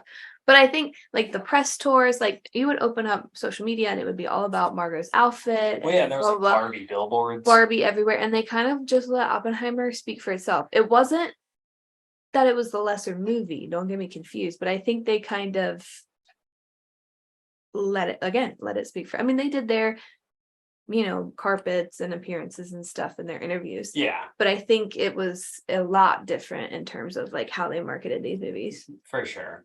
One thing I did forget to mention during our Barbie section, Issa Rae, she's the one who played Barbie. President. Yeah, President Barbie. She is collecting the bag this year. Because she's already in that movie that's obviously soaring past its budget. Yeah. She was also in Across the Spider-Verse. Oh, okay. So she's got a fat paycheck coming her way. And she said, I deserved it. Yeah. But here, I want to touch on this too during the intermission. I avoided all trailers for this, as I've said how many times in this podcast. But also, like, I did the same thing for Across the Spider-Verse and everything. It's the best decision I've made. Because genuinely, like, I've gone, like, on movies like this, or like Across the Spider-Verse, like, I go back and I watch the trailer after I've seen the movie. Yeah. Because the biggest issue in today is trailers are giving away the entire movie. Well, I think we said that when we saw Oppenheimer. There was, I can't remember the name of the movie. Is that what it was? It was like the whole new movie. DC. I've seen the whole movie already. Yeah, the whole movie was the trailer. It left me no. Well, and I wonder what happens, or it left nothing. Yeah. It was just from start to finish. Okay, if you haven't seen Across the Spider-Verse, just skip forward like 45 seconds from here. You haven't seen Across the Spider-Verse. Correct. I'm probably not going to. Yeah, I know. So that's why I'm going to spoil it for you. Right. There's this scene at the very end, or I'm sorry, not at the very end, but like towards the end, where like there's this whole council of Spider-Men. Okay. And they like, won't let Miles Morales on because he needs this canon event, which most of the Spider-Man's canon event is someone they are very close to dying. Uncle Ben, Aunt May, Gwen. Yeah, I have read about this. This, that, and the other. Well, anyway, there's this like huge scene. It's like the whole movie, it's like Miles fighting to get onto that council. Okay. But then he decides he doesn't want to be on it anymore. And he's like, nah, I'm going to do my own thing. That's in the trailer. Yeah. Like, so if you would have seen that, completely different. Yeah, it totally took away the power of that scene, in my opinion. And like, I mean, I've seen the trailers for that now, and like that movie was phenomenal. I rated it a 9.7 out of 10. I have Into the Spider-Verse at a 9.9. I'm sure Across will go up upon rewatch. Yeah. So that's like my big thing is like, like that wouldn't have held the same power, and I might not have rated it as high if I saw the trailers first. Yeah. Like, so movies need to stop doing that. Yeah. Interesting take. I'm not somebody who gives that a lot of energy. I don't really think about it, so I don't really have an opinion there.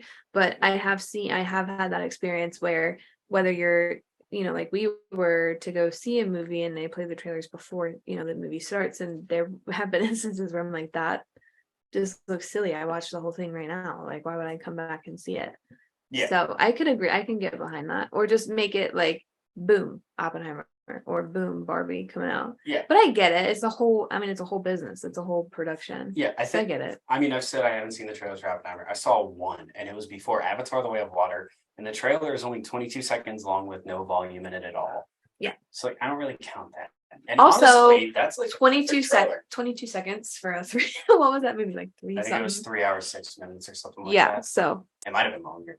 Can't spoil a lot. There's a lot to make up there. Yeah. So like, my whole thing is like, if you genuinely are excited about a movie, do everything in your power to not see a trailer, because it's going to make your experience a lot more enjoyable in today's day until they stop making trailers. And just, I feel like you can't set any kind of expectations. You just go for the purpose of watching and taking in and enjoying the film itself instead of. Yeah.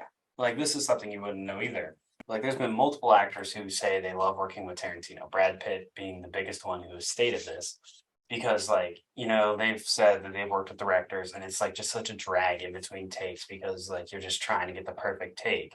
But with people like Tarantino, Brad Pitt has stated that like it's awesome working with him due to the fact that in between takes, like he'll like, you know, it might be a long, strenuous day, but in between takes, Tarantino will yell out, "Why do we do this?" And everyone on set yells out, "Because we love movies." Yeah. And Brad Pitt's like, oh my gosh, Nicole Kidman. For anybody that's seen a movie recently, going to the cinema, it's an experience.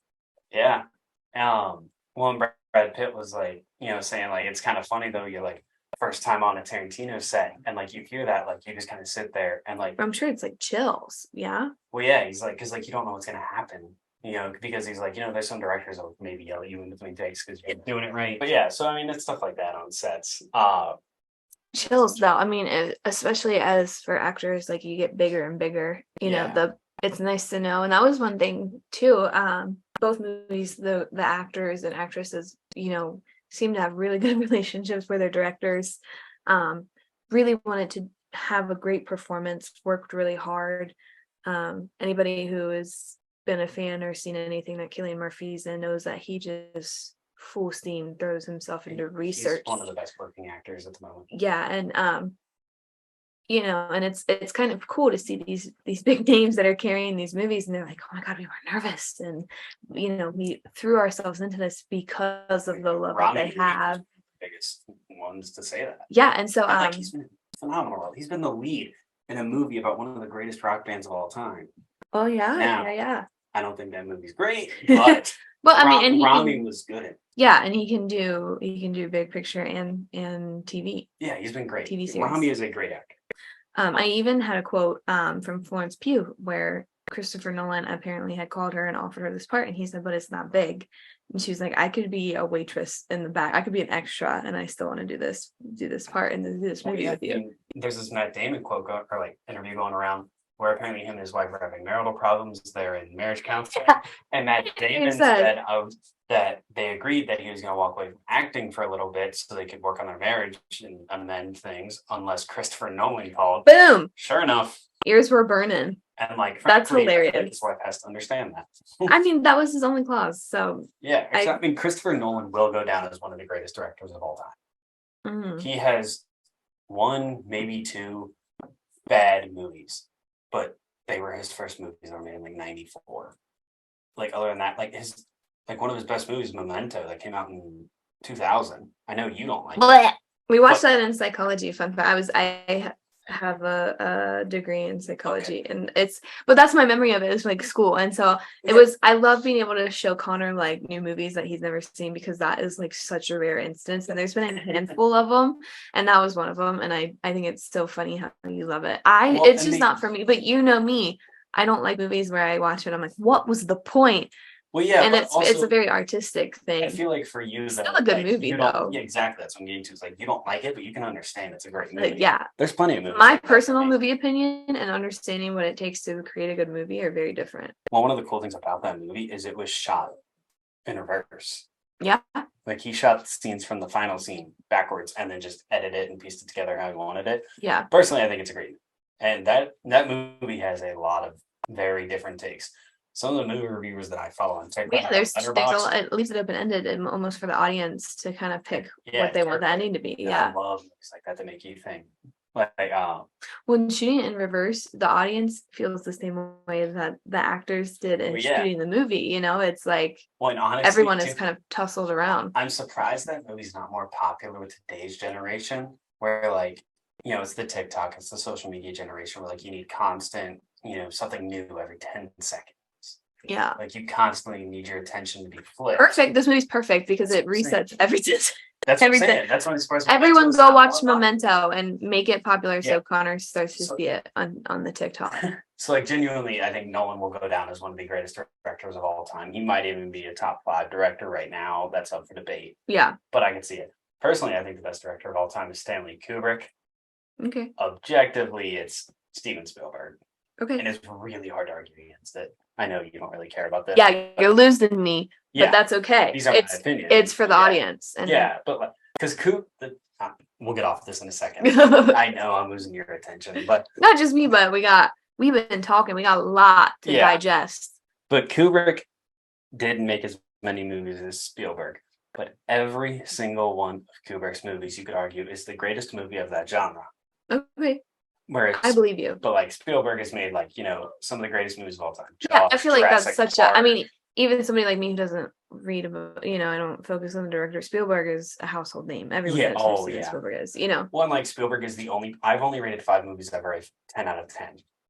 Spielberg's the only person that's on there twice. Yeah. For Jaws and Back to the Future. Jaws. And that's not even my love of sharks. I'm just kidding. That movie's genuinely a phenomenal movie. Yeah. And the impact it had on generations for years to come is untouchable. Sure. All right. That concludes our intermission. All right. And that was our intermission. So I have a question for you. What's that? Are you ready? Are you ready to dive into Oppenheimer? Oh boy. Oh boy. Am I? All right. First off, here, real quick. This is on Oppenheimer. So I'm on damn near every social media. Damn near. I should get a shirt that says damn near. That's a catchphrase for sure. Honestly. But one of the biggest criticisms I've seen of this movie is that they don't show a single Japanese person in the film. What do you want them to show? Evisceration. Yeah, what? Like just a person waving there? Unless they like did a quick shot of like normal everyday life, as a quick flash maybe. But I don't quick flash? Flash? They saw 2 quick flashes actually. Okay. As like here's the thing. Like, what are they going to show? Like, they'd be like, "Oh wow, I didn't know we were going to have a close to." Like, I don't think. Okay, maybe I'm picturing more of like an artistic thing where it's like, an everyday, because you see the movie is shot in different timelines that you switch between. So I could see them doing a timeline before this, and it show what the World War era life was like in Japan. I could see it for like a couple seconds. Like that's a real touchy subject. And it could be, but also that's not really what the movie was about. Like the movie is actually arguably not even about the bomb itself. I mean, it is and isn't, but it's a biopic about J. Robert Oppenheimer. Right. And so I don't know. I feel like it. I don't know. I don't know if I agree with that criticism, to be honest. No, it's a terrible criticism. Yeah. What do you want them to show? Yeah. One of the biggest criticisms that I had read was the fact that the female roles, so I'm assuming they're just, mainly focusing on Kitty, his wife, and Florence Pugh's character. Jean Tatlock. Is that her name? Yeah. So I think that but one of the biggest criticisms that I had seen focusing on the female roles of Kitty and Jean, so Kitty is his wife and Jean is a fling that he was having before he met his wife. Yeah, kind of his first love. First love, yeah. And they were saying like, Nolan just used these female characters as like an outlet for the men, and I'm assuming more of like because there are sexual scenes between Jean and Oppenheimer. Is naked more than she's clothed in this movie. I don't even know if she wears clothes like once or twice in this movie. But so I think the point people were trying to make in this criticism was like she was just his release, I guess, for like sexual stress, energy or whatever. And then they were saying Kitty was just kind of by the wayside, and she, he tells her to like bring in the wash. And I thought they had this all wrong. That's I'm criticizing the criticism. Yeah, and like, okay, this might sound real shitty on my end, but I'm sorry. If your husband is stopping the world war, like he's like kind of the sole purpose of it, and then, he's the smartest man working on this project, and he is stopping America from becoming communist by losing the war, you might take a little bit of the side burner for a little bit. No, and so, but which is going to be hard on anyone. I feel like you need to understand that responsibility. I would argue that Jean and Kitty both played really important pivotal roles for him in the film and for his life. Jean struck me as a really intelligent character. which is Emily Blunt, by the way. No, Jean is Florence Pugh. Oh, sorry. Jean is Florence Pugh. Florence Pugh. Are you the podcast guy? Are you I am. At Movie Shark? I just forgot most of the names. So no, Jean Tatlock is Florence Pugh's character. Okay. She struck me as a really smart woman, a really strong-headed woman, had her own belief system, didn't need a man. In fact, didn't need flowers. The running joke of the movie was he was trying to do all of these like stereotypical things for her, and that's not what she wanted from him. Their sexual relationship, I think, was enjoyed by both. Like the characters, it wasn't just he used her and left her kind of thing. I feel like honestly, it felt more like she used him. Well, and it felt to me like it was to show how complex he was as a man, how complicated he could be, and she was a complicated female character. So I didn't feel like her role was just thrown in as like a ditzy, 1940s. Honestly, there wasn't really anyone ditzy. No, but I'm saying, I feel like that's what the criticism, and I could be interpreting that wrong, but I feel like that's what the criticism was saying, and that's not what I got from her character at all. And Florence Pugh is amazing. I would watch a I can't believe it's not butter commercial with Florence Pugh in it, to be honest. Yeah, I've said this 1,000 times, and I'll say it 1,000 more. I've said it on this podcast, on my TikTok page, on my Instagram, on my Twitter. Florence Pugh is the best working actress today. I think she's phenomenal. I think she's beautiful. I think she's stunning. I think she's so talented. Honestly, and she even said in the interview, the actress that's portraying this female role herself, I feel like she brings just so much more to the table to that role than just, that's his sexual release and that's her only point in the movie. There's only it kind of shows and it kind of shows his development, because again, we mentioned you're switching through these timelines of the movie, like pre-bombing, post-bombing kind of thing. Yeah. So I read that if it's in color IMAX, this is from Nolan, that it is kind of going through Oppenheimer himself, like his thought process, how he sees day-to-day life, and like the gray is kind of like post-bomb from others' perspectives. Yeah, and obviously that's from the director, so that's obviously true. Yes. But it's a very important symbolism. And actually, I had a theory, opinion, whatever, on the black and white scenes. So as Conor said, does it confirm what I just said that Nolan said? Well, it's just my own theory. Okay. Neither confirmed nor denied, but I just want to toss it out there, see what you think, and what the listeners think. So as Conor said, this movie jumps timelines, and color is more Oppenheimer, his personal perspective, his emotions, his feelings and things. And then the black and white is more post-bombing, how the world now views him, villainizes him. He's in this congressional hearing and all that.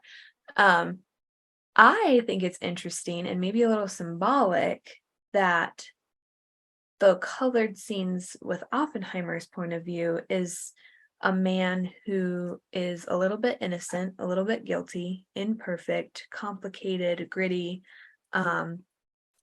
And I feel like in those scenes, you're really rooting for him in a way. You want them to succeed when they break an equation or they have those mini successes. It's celebrated. It's like the underdog. It's the American, spirit of what do we do?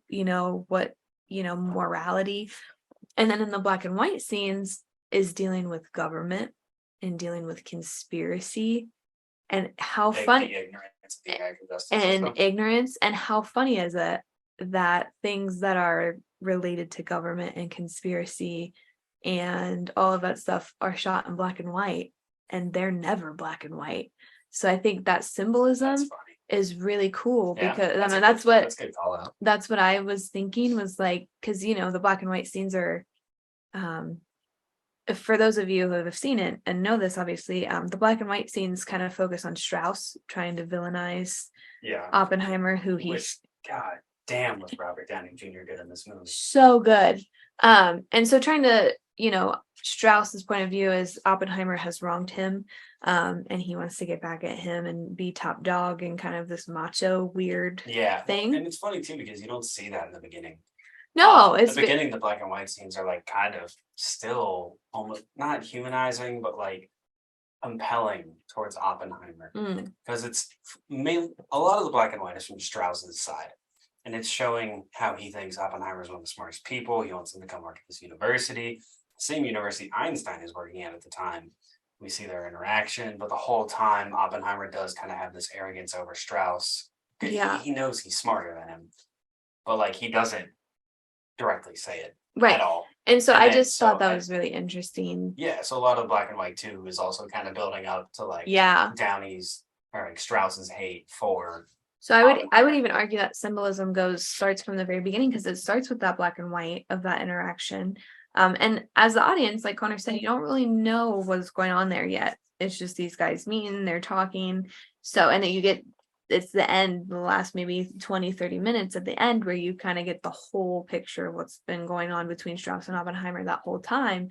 And, but that's where the conspiracy starts, right? He's been plotting. And so I think that that's kind of just I don't know if Nolan meant that or if that's what he was including when he said like from the different perspectives of Strauss and Oppenheimer and from others' perspectives.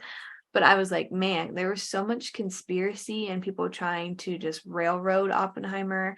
And I mean, people obviously today know like government is never black and white. Conspiracy theories are not black and white. What in life is really black and white? And so I thought that transition of filming like that was super cool. But yeah, and like we've kind of covered like, you know, a majority of like the basic overview of the movie. Yeah. How it was shot. I want to take it back to the beginning. All right. The very beginning. Let's take it on back. Where he's still a student. Yeah. Sweden? Germany? Somewhere in Europe. Yeah. But I think it was Germany. Like, not only are the scenes like written well, shot well, everything, but like the scenes where like he's in class and like the professor's like, I don't think you're gonna ever pick up on this by doing lab experiments. He's like, but you should go here to succeed. So he follows that. But the scenes that like caught me right from the rib, like was him laying in bed and he couldn't sleep. And like you see it almost through his perspective, like he is seeing the world so vastly different from like where like they're showing like neurons and like atoms like just spiraling above his head, and he's like seeing all these different, you know, things that people can't see. So I think that's really interesting because obviously, you know, they take you to when Oppenheimer was a student, and they have those scenes where everything kind of slows down for him. It's almost like he can see the science. You know, this table isn't a table, it's atoms that are bonded together. Like he can see everything that's going on. There was a couple of cool scenes I thought with water, like the puddles, that he could see everything, you know, the science. And I thought that was really interesting because here is this incredible mind at that point, innocent guy who just loves science, can see it, has this talent that nobody else has at that time, obviously. Einstein was the closest, who can see it in this innocent love for science and the end result of what that love and genius and madness kind of led to.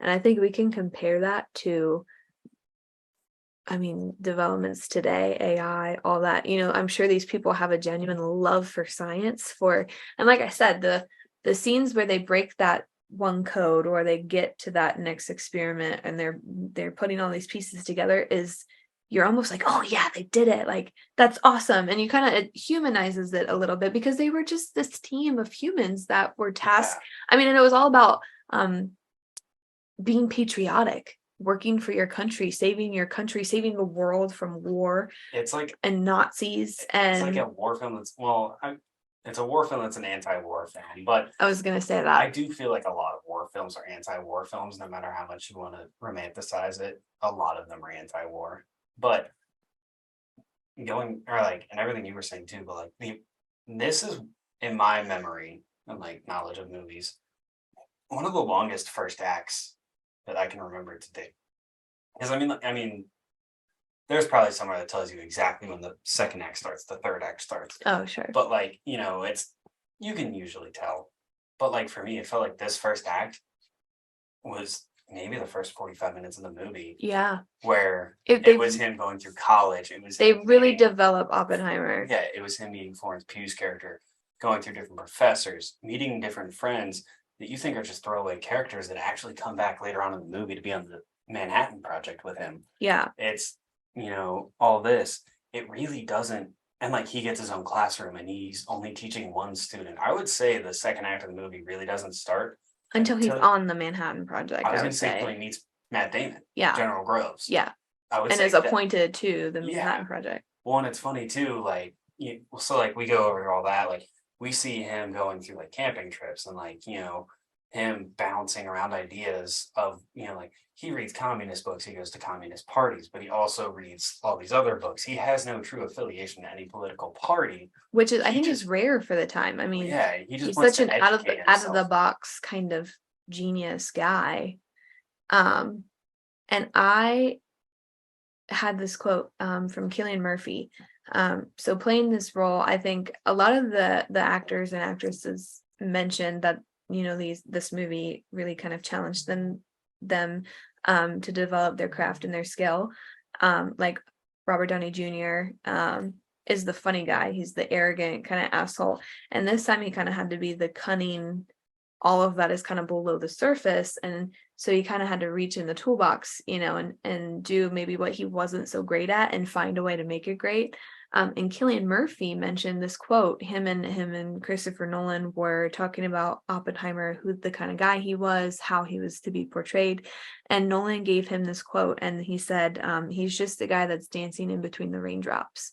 And I thought that was such a crazy, beautiful, thought-provoking quote, because it really is a balance between the love of science, this stress and anxiety, and he kind of, as normal as a man with his mind can be, he had a normal life until Groves came in and was like, you're doing this for the United States government. Well, no, Groves didn't say you're doing this. At first he was like, I don't even really want you. Well, and then Oppenheimer was like, well, I don't even know if I want to be a part of it. Yeah. And Groves was like, well, what would you do? Yeah. And that's when Oppenheimer went to the chalkboard and was like, well, it's not really possible. He's like, but if I were to do it, this is how I start the theory. And like just started writing all this stuff. Yeah. And then he really caught Groves' attention. Well, and here's my ignorance is I feel like in school, it was World War II, it was Pearl Harbor, and then we bombed Japan. I feel like this entire story is like, actually, I think probably why I enjoyed it so much is it's not a reused storyline. It's, to me, brand new. It's unique. It's a story that I feel like a lot of people, unless you are an avid history reader and that's something that knowledge that you surround yourself with, like me personally, I didn't know how much I didn't know about point A to point B, and everything that went into that. Like this Oppenheimer story is brand new. It's a unique storyline. Well, and like this is getting away from Oppenheimer a little bit, but like you said, it's a history piece you never knew about, which social media can be good for if you're on the right side of social media, because there's plenty of stuff I've learned about that I hear on social media, I research. Cool. But like it's also, directors like Christopher Nolan who have such a passion for, telling a story, but they want it to be so factually accurate that you will hear about these things. Like Hacksaw Ridge is a movie I would have or a battle I would have never known about. I know we took Okinawa. I know we fought in the Pacific. Yeah. But it's like stories like that. But it jumps. I feel like, in history class and in school and growing up, it's like, I know about World War II. It's the fault of the American education system. Yeah. They don't teach you enough, and they like to hide a lot of stuff. Yeah. Which every, country is at fault for. We got our strengths and weaknesses for sure. I remember in school, it was maybe a 2-minute conversation in history class about how we in America also had, not to the extent of what they had, but we had our own version of concentration camps. Yeah. But again, it was a 2-minute conversation that goes through so many kids' ears and right out the other. So many people still don't even know about it. Yeah. So I think this story, it was just a lot of new information to me about how this all came to be, because I feel like, again, in real life, it's boom, suddenly we just have this bomb and we dropped it over there and that's it. So I think they did a really great job at kind of showing the stress. So you take this team of people who I would argue, and somebody fact check me, like kind of targeted the biggest brains and the biggest minds of the time, right? Like who's going to help you do this is these that were also still able to be semi-trusted by the theoretical physicists. And so you have these team, men, women, the brightest minds, and kind of tasked with this job. So again, they're coming at them and you have to save the world. The clock is ticking. Oppenheimer Jewish? Yes? I believe so. Did I make that up? I believe he's Jewish. So Jewish, and people on the team were Jewish. Because we have I'm unfortunately not remembering the character's name, but Oppenheimer says, well, how long have you been British? And the guy responds, as long as since Hitler told me I was no longer German. Yeah. So there's people on the team. So you have to kind of think about the feelings of these people that are in the United States who are Jewish, on this team, who probably have feelings about Germany at this time and things that were happening to their people, their culture. You have the United States government breathing down their neck of, you have to save the world.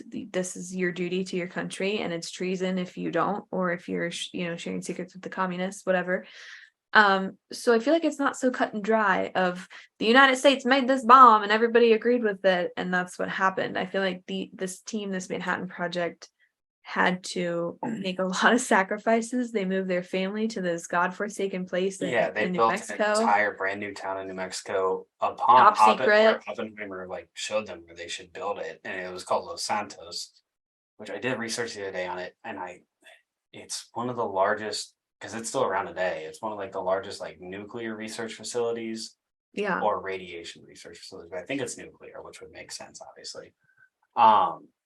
One of my favorite small details in this movie too was on that first meeting in Oppenheimer's classroom. He asked Oppenheimer, he was like, "What would you do with this?" He explains, and then Oppenheimer asks him, he goes, "What are they doing for you?" He goes, "They're going to make me general for this." Yeah, and then next scene we see him. He has been promoted from a colonel to a brigadier general. Yeah. So and again, we've mentioned this a couple of times throughout talking in the podcast, is there's so many layers. We're definitely not going to hit everything with Oppenheimer. No, and this is a movie I can rewatch. And I feel like every time you'll watch it, you'll catch something, because again, switching between timelines, I kept up, I think, fairly well. I understood what was happening. Yeah, but I feel like there's other facts and things like, oh, that's well, and there's other stuff that no one's going to understand, like the astromechanics that they talk about, or the astrophysics. So but they break it down to enough level that the average Joe will be able to enjoy this movie still, no matter what. I think the anxiety building was really a great part of this movie. I think the cast portrays it well. If you notice, Cillian Murphy's features, so I think it was all across social media now that the movie's out, was that his cast teased him like, "Well, you only eat an almond a day." He got really emaciated for this movie. It was rumored, maybe fact, that he declined their invitations, like dinner or breaks or lunches. He was 100% invested in this, and you can see, and so he's never a full figure. Like he always is very, very thin. Well, yeah, and there's multiple scenes where he is also naked. Yeah, so he's very. So you see, ribs. He's a very thin man. But when it's color and it's his perspective before he gets involved in this Manhattan Project, he's thin, but he looks somewhat healthy. He's got a color to him. He looks like a guy with a fast metabolism. Yeah, but towards the end, when you're in those black and white scenes, and he is he understands it's really a tragedy. He's created this thing that no man has created before. And then realizes pretty much too late the consequences that it could have and had and did.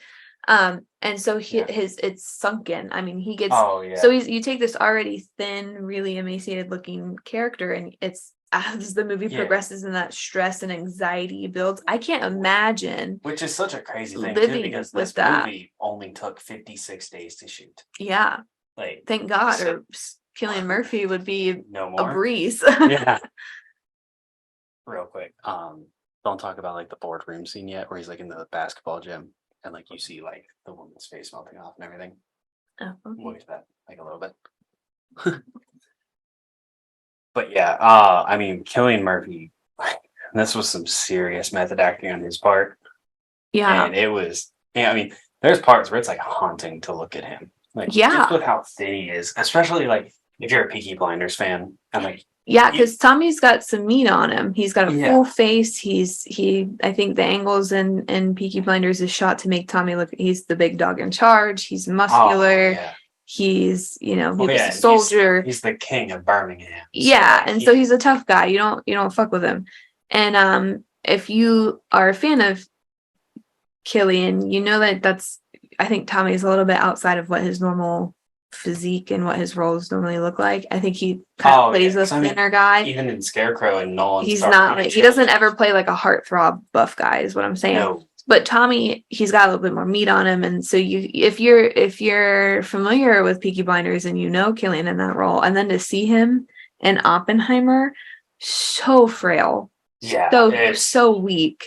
Yeah, it's daunting to look at. One thing I would love to talk about a little bit more, we were going to touch on it, Kitty. So Kitty is played by Emily Blunt. She plays his wife in this movie. She needs to be talked about as one of the badass female characters on screen. So I want to talk about my feelings toward her and how they changed throughout this movie. So you meet Kitty. They're flirting. It was a Communist Party. She used to be a part of the Communist Party. No. And they meet at like this social gathering. She wasn't she someone's wife? She was someone's wife. Anyway, husband either divorced, passed away, whatever. They were already having marital issues. Yeah. So anyways, to set the stage, you meet her. She's, I don't really think twice about her. They have a meeting, they have a drink, whatever. They go on like this mountaintop. It's romantic. They make out, whatever. And then I don't know if you caught this, but Oppenheimer is Kitty's fourth husband. Really? Fourth husband. Okay. And so again, the criticism of like the female roles, I'm tossing that to the garbage, because at first you're like, this lady's kind of an asshole because she's so rough around the edges. This is her fourth husband. You don't really feel like she's invested. She's like, whatever, you go to work. They have a children who she just, I think rewatching it, I think I would pick up more. It's like postpartum issues. Like she's really struggling. Well, yeah, fitting into this housewife, mother, crying baby. It's hard on her. She's drunk a lot. She's drinking. And so you're like, what the fuck? Like this lady's kind of a dick. Like, yeah, like that's her role. From work, they're like, she's like kind of, trying to like have sex with him, and then like he kind of says no, like we should handle our crying baby, and she's like, well, fine, go fuck yourself, storms off. Yeah, to the point where they even have another couple watch their child for a while, for a couple months. So add that to the stress of almost ruining the world, being stepping up to the plate and having to be like, in a way, single father and have to pass your kid off because you're busy working for the U.S. government and your wife's drunk and having crazy mental health issues. Yeah. But I saw this interview with Emily Blunt, and I love the way she described Kitty. She's complicated, she's gritty, she doesn't fit that stereotypical 1940s housewife. She's not always done up and perfect and taking care of the house and the children. But damn it, she does what she fucking has to do. She's in survival mode. This is her fourth husband.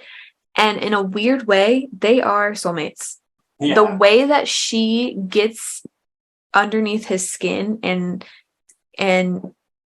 gets him to be who he needs to be in the most important times, incredible. I thought that character development, because she goes from you're like, oh, nice lady he meets, to, oh, she's shitty, to, and she's got the most perfect, spoiler alert, ending scene, that interview scene where she absolutely bangs.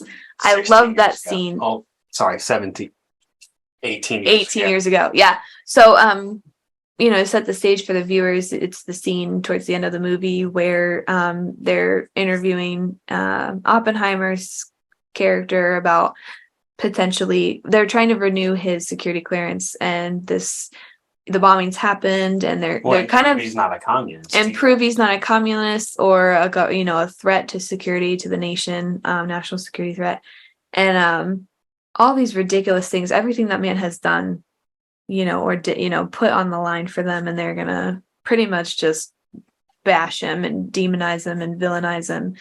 And she sits down, it's her turn to be interviewed, and she absolutely just destroys every man in that room.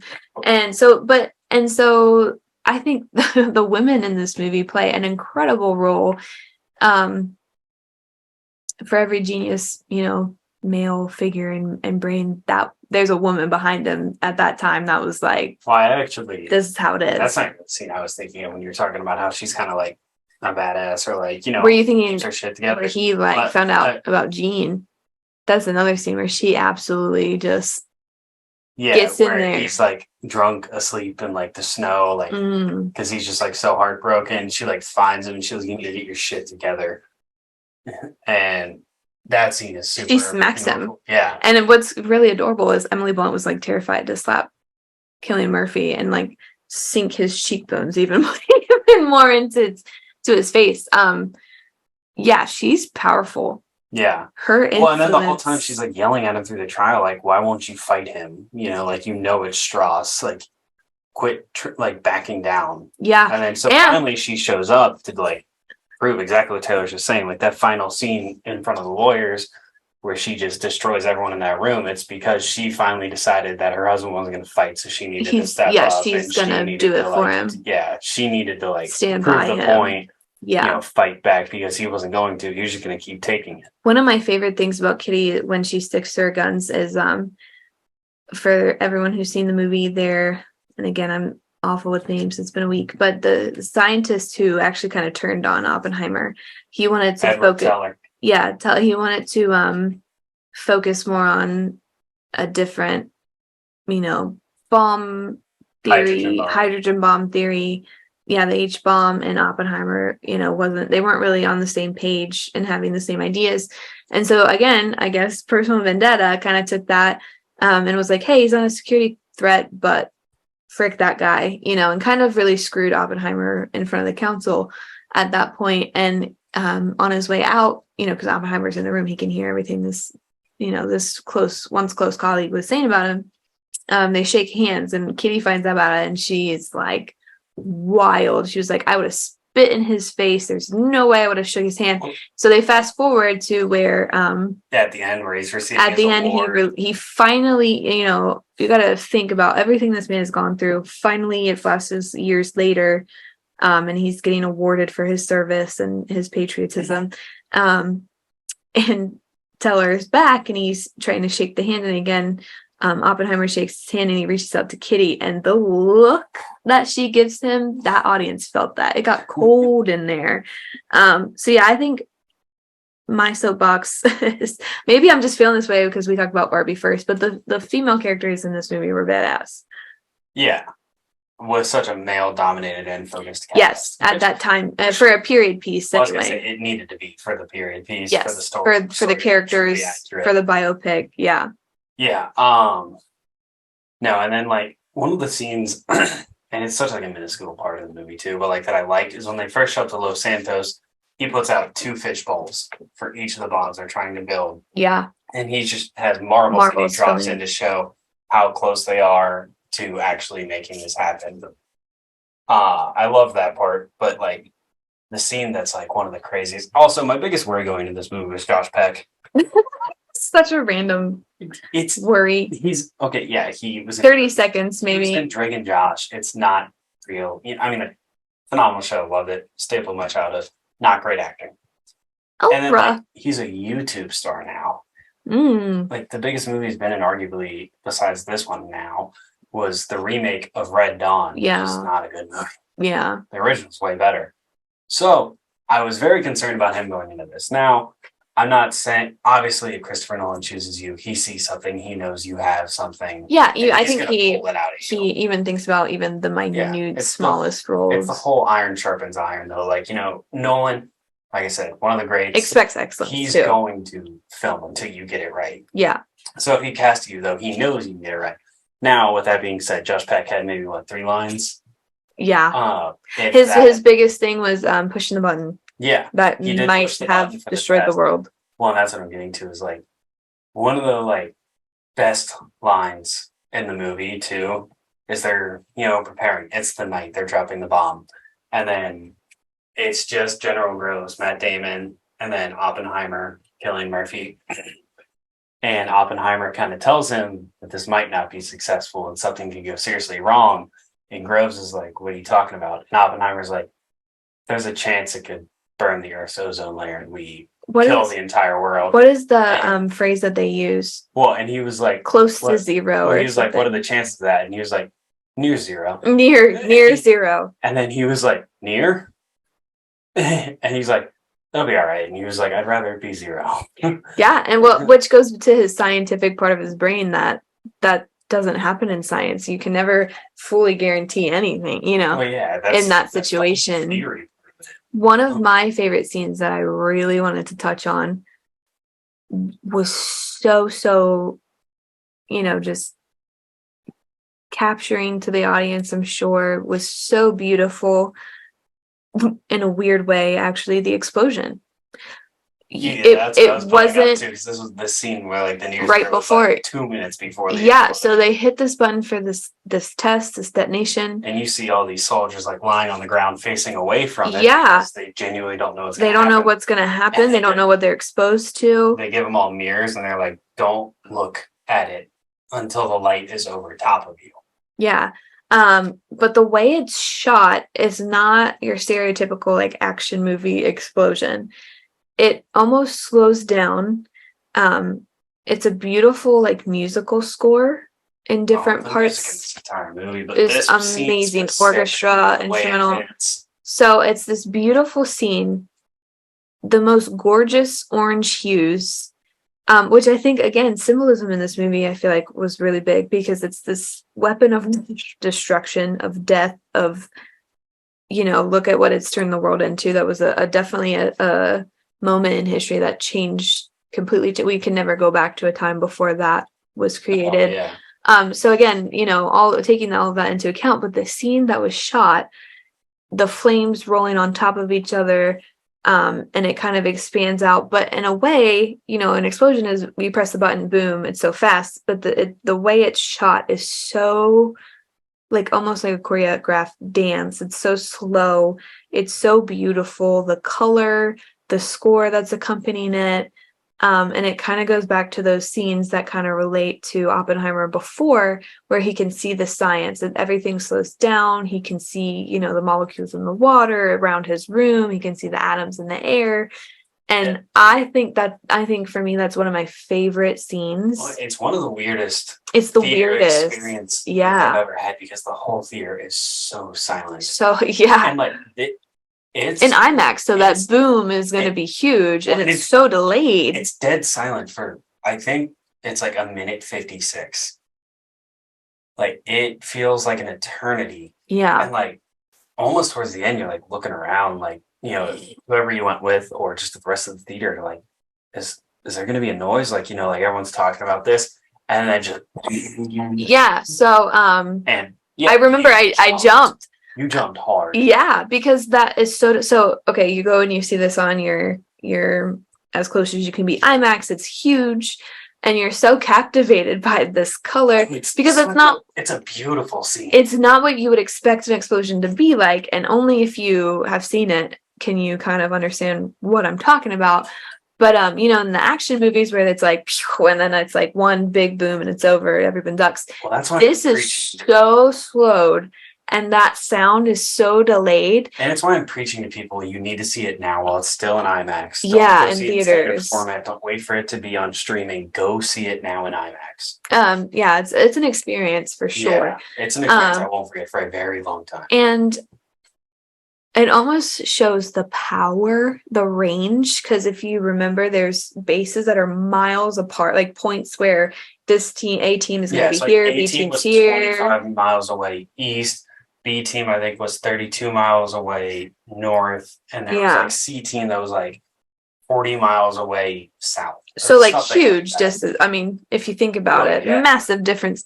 And so probably by the time that the light and sound traveled to each of those teams, it kind of, flashes to each, where everyone is. And then that sound is delayed.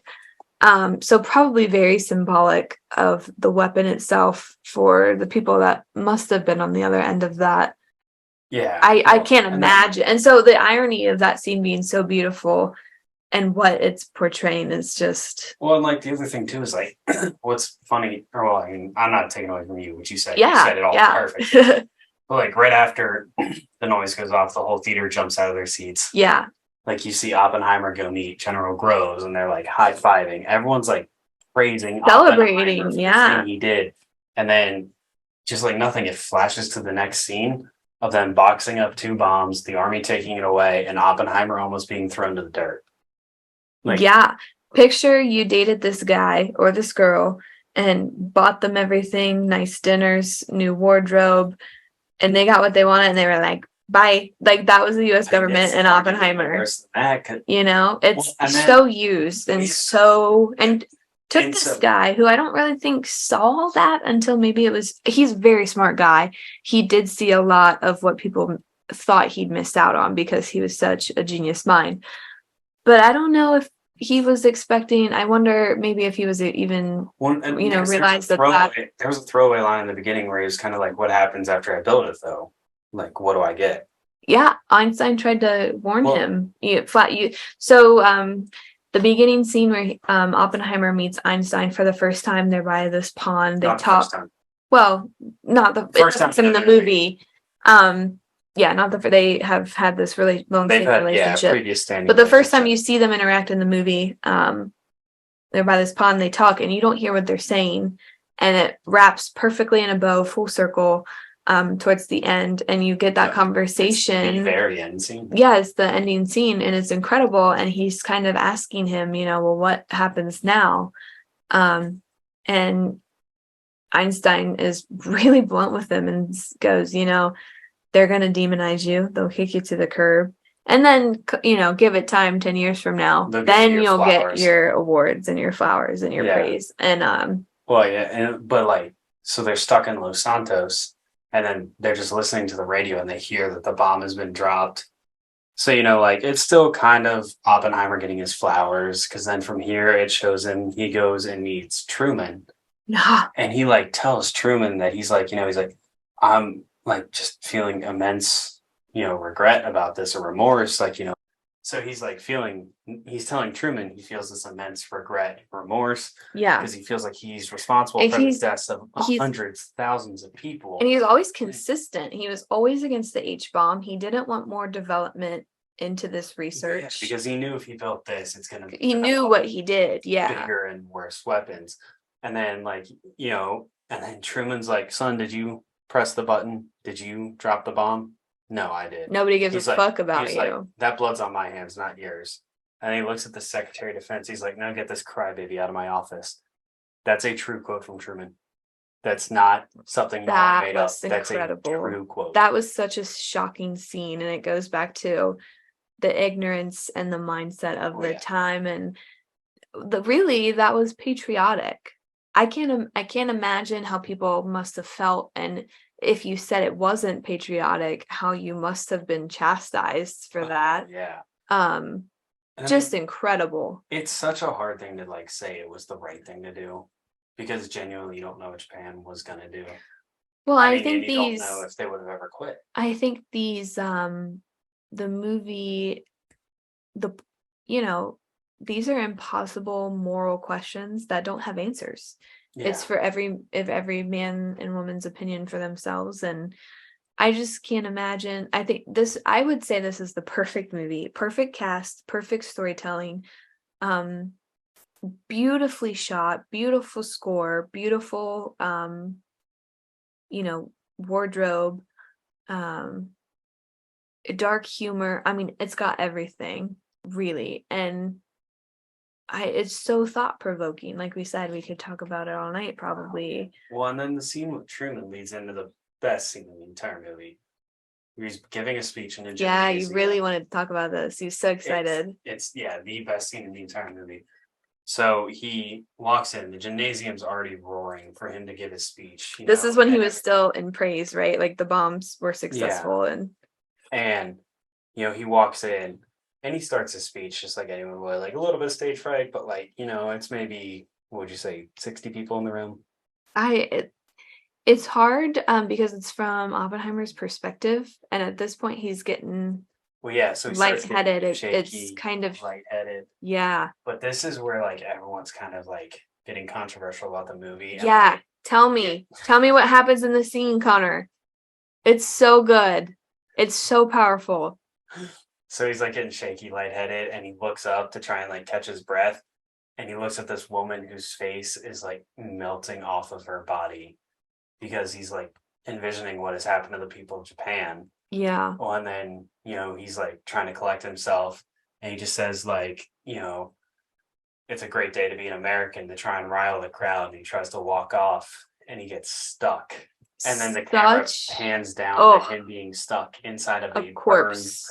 Burned corpse, like their torso, and he like is struggling to get his foot out. And it porous because it's just the effect. It sends chills down your spine. It does. And it has horror movie and what because of this. What a juxtaposition! Yeah, I read a quote. It was like, "What a horror movie that's not a horror movie." Well, and apparently this was like the scene that kind of sent Nolan over the he's like, this is the scene that I want. That kind of made it. This was Nolan's first rated R movie. Yeah. So. And what a juxtaposition of having these Americans waving flags, and it's such a patriotic moment. You would think that we had just won all of the Olympics. People are waving flags, people are cheering, people are clapping, we won the war. And he is, physically saying like, what a great day to be an American. This was an act of patriotism. And then underneath that facade, his vision starts to go. He's sweating profusely. You can see the physical toll of the stress. I picture like nausea, sweaty, weak, can barely stand. And his vision goes and the room is spinning. And then he just sees the crowd. So you have one country who is claiming this was patriotic and is in cheering and hugging their families, and juxtaposed to a country whose families were melting and vaporizing and is crispied and just which is the perfect awful. Time back to the beginning we already said, where he was like one of the few people in America at the time that had all these open views.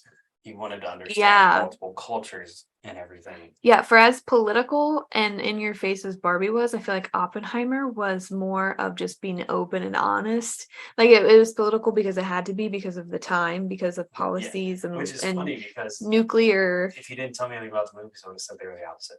Yeah. Yeah, I would think that, going into the movie, it's like Oppenheimer's like war in America and rah and and Barbie would be like the fun, and it's about a Barbie, but I feel like they're really opposite. Is really pro-political Barbie and really just admitting our wrongs, kind of, trying to acknowledge, like I said, this isn't a story that I don't think ever has really been talked about or told, unless you're in that field or that's your, you enjoy reading and you really know about it, or you had stories from grandparents or parents that, were alive, which I've never heard anybody talk about it. So, and one of the people I didn't talk about either was David Krumholtz. Yeah. He was the more overweight scientist. Yeah, Oppenheimer's right-hand man, pretty much. There's so many lines in this movie that like could be deemed throwaway, but were also vastly important. Yeah. Like in the beginning, he didn't want to be on the Manhattan Project because he was like, I don't know if I can be a part of something that's going to kill thousands of people. And Oppenheimer was like, I don't know if I want to be either, but I don't want to be on the receiving end when Germany beats us to it. Yeah.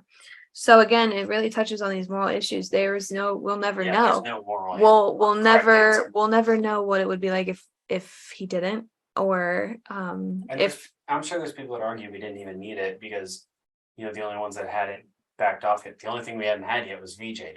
Yeah. We had VE Day already. Everything else. So deep. Um, Such an incredible experience to watch. And Rami Malek had one of the most powerful scenes. Yeah, he's got this. Okay, you want to talk about America Ferrera's monologue and Barbie. Rami Malek has just an incredible monologue. So he's in the scene. He's in the movie for like maybe 5 seconds, and like a lot of people might have missed him, but he tries to get Oppenheimer to sign a petition. Don't worry, he gets his moment of and that's in the shine. And then IMAX when Strauss is on trial. He's on trial. He's being interviewed to be appointed the board of a member of Congress. Yeah, to be a senator. And then I believe Malek's character comes in, David Hill in the movie, and just absolutely crushes him. It's down his throat. That's an incredible metaphor. Honestly, one of my other favorite characters in this entire movie was Alden Ehrenreich's character. Mm-hmm. You know who that is? Mm-hmm. So Han Solo, young Han Solo, but he kind of plays not a lawyer position for Strauss, but like almost like an advisor, maybe. Yeah, like a right-hand man. Yeah. Team member, PR. But like you can tell he like really doesn't want to be there with Strauss at all. And it's such an incredible scene because you have this anxiety of, oh my God, he's tasked with this impossible thing. They think and then you get through that and you have like this brief relief as an audience that it's done. And then it smacks you right back into the stress of trying to label him a communist and he's a villain and he's a national security threat.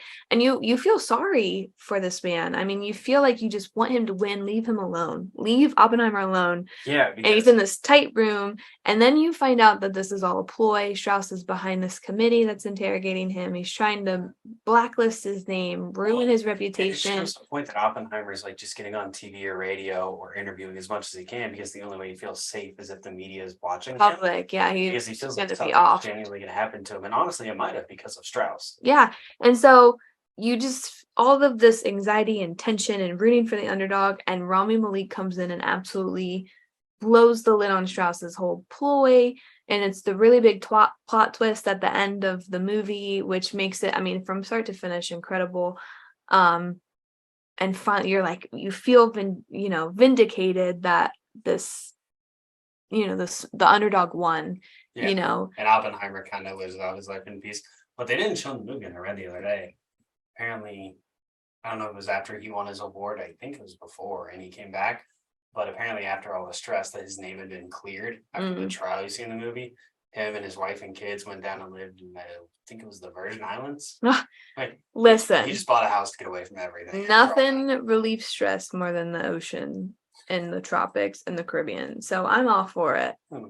Yeah, I feel like that's scientifically proven. No, but I feel like looking at the year we've had. I feel like in a way, if I feel like Robert Oppenheimer and the bomb are two different entities that are unfortunately forever entwined. No matter how innocently or guilty you want to twist them together.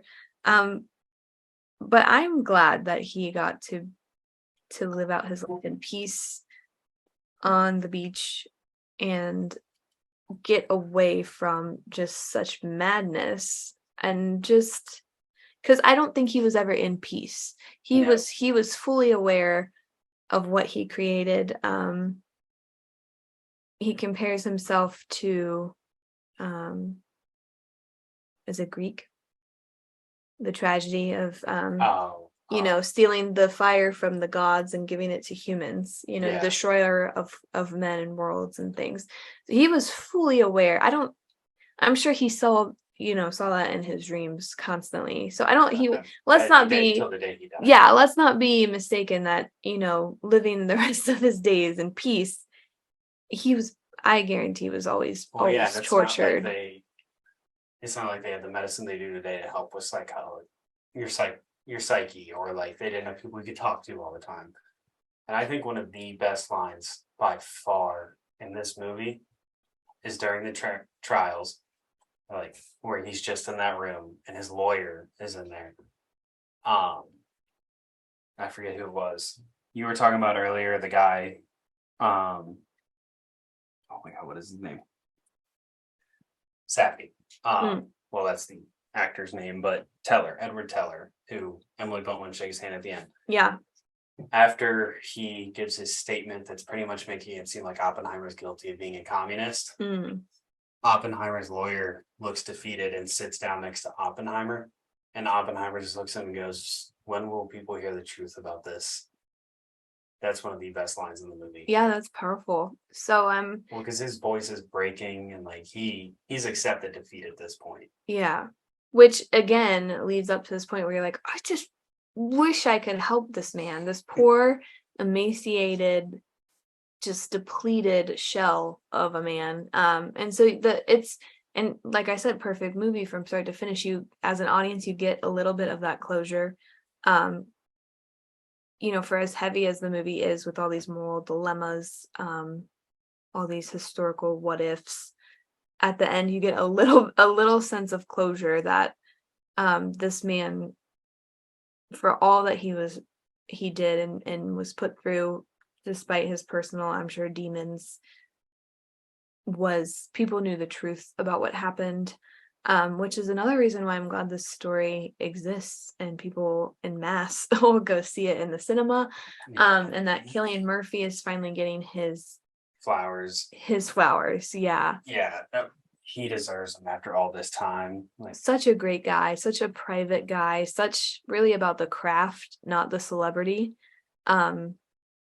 really about storytelling, and is just truly a great actor. And genuinely, I think there's going to be 5 nominations for acting alone in this. Yeah. I think Cillian Murphy, lead male actor. Frankly, I think he's the front runner at the moment. Then I would agree. In the supporting, Emily Blunt will get supporting nominee. And Matt Damon, male supporting. RDJ, and I think I think Robert Downey Jr. will win. Yeah, he was incredible. Unbelievable. And he even said that he thought working with Marvel for so long he's going to lose some of his acting ability. Well, yeah, and and that goes to show the kind of the quote that he was like, I play certain characters and you get really good at it, and that's what you're known for, that's what you like and you're comfortable with, and this really forced him, he in his own words forced him. Evans turned down the role of Captain America twice. In the beginning he didn't want to be known for one role. Yeah, he get stuck in. Now he was the perfect Captain America, and I think Chris Evans does have some acting, but not like RDJ does, and he was incredible, unreal in this. Florence Pugh could get a nomination, but I don't think she will. Rami Malek again could. Don't think he will, because I just don't think they were on screen long enough. Yeah, but still powerful characters. An Oscar nomination does not, equate to their importance to the film. I think this movie will be up for Best Picture. Yes. Best Original Soundtrack. Yes. Best Director. Best everything. Yeah. It'll be fun to see how Barbie and Oppenheimer, 2 completely different movies with a lot of the same qualities, with completely different, so much different, so much alike. Yeah. How they'll battle it out, and how supportive the cast of are, Frankly, I don't think either with each other going to win Best Soundtrack. Yeah. I think it'll be across. So like we were saying, this movie, arguably right now, it should be movie of the year. Yeah, I agree. I see a lot of people putting Across the Spider-Verse above it. I don't hate the take. Across the Spider-Verse was phenomenal in its own right. Well, I can't speak because I didn't see it, but this was just such a powerful film in every category for me personally. I'm not a fan of musical biopics, or I haven't been yet. Biopics are always hit or miss with me. This one was a hit. Yeah, absolutely. It was a 9.7 out of 10 for me on my scale. I agree. And for quick context, before we wrap, my Nolan rankings, I have yet to see Insomnia. So in 11th place, it's Following, then The Dark Knight Rises, Batman Begins, Interstellar, Tenet, Dunkirk, Memento, Inception, Dark Knight, The Prestige at number 2, Oppenheimer at 1. Yeah. And you can call it recency bias if you want, but leading up to this movie, I watched all of Christopher Nolan's filmography outside of Insomnia, obviously. And the only ones I had seen out of those prior was Interstellar and the Batman trilogy. All the other ones are new watch, so they're all recency bias. Yeah, that's Call fair. it what you want. That's just my take. Yeah, there's a lot to divulge on both. I think we had a really good conversation about both Barbie and Oppenheimer. Yeah, we could talk another 5 hours. Oh my gosh, we could have multiple episodes just on these. You could have multiple people on their takes. It was incredible. Moral of the story is there's two incredible, amazing, well done, perfect in their own way films in theaters. Go see it with your friends, and then see it a third time. And I will say, you don't need to see Barbie in IMAX. So if you are not, wanting to go see a double feature, if you are trying to prioritize one over the other, right now prioritize Oppenheimer while it is still a newer release and you are still able to see it in IMAX. Now, definitely still go see Barbie. It's fantastic. You'll have a lot of laughs, but no need to see it on a bit like in IMAX screen. See it on the big screen. It's still beautiful in its own right. Yeah. The color palettes are so phenomenal. Pretty. Such a fun The set designs are great in it, but it's not something you need the biggest sound, the best quality, the best, sound quality for. Yeah. So, in the words of the great Cillian Murphy, what a fantastic time for cinema. Two great films. Go check it out. Go have fun. This is the biggest box office weekend for movies since the pandemic. Yeah, I'm sure getting it's the best love of movies back. Yeah, for sure. So. I've loved being here with my husband. I've not only seen the behind the scenes work, but now I've seen the active part of it. You did more of talking. Yeah, which is unfortunate because the sound of my own voice is just gonna drive me nuts. Shut up. Yeah, and I loved being a guest. If you didn't love me as a guest, please keep your comments to yourself because my husband does have to live with me, and my psyche and just overall anxiety will not be able to handle it. I will never speak or leave the house again. And I'll just follow him around and just absolutely crumble. Anyways, I've loved being here. Thanks for having me. I had a lot of fun. I wouldn't cross out being back on an episode or two, depending on what the future holds. We'll have to do a Con Girl episode at some point. Oh my gosh, we should do an episode. Every movie that Taylor has shown Connor that he had not seen before, which, like I said, is a rare occurrence. So, all right. Well, yeah, is that a wrap? That's a wrap. Love Thanks for listening. Comment, share. There we go. Oh.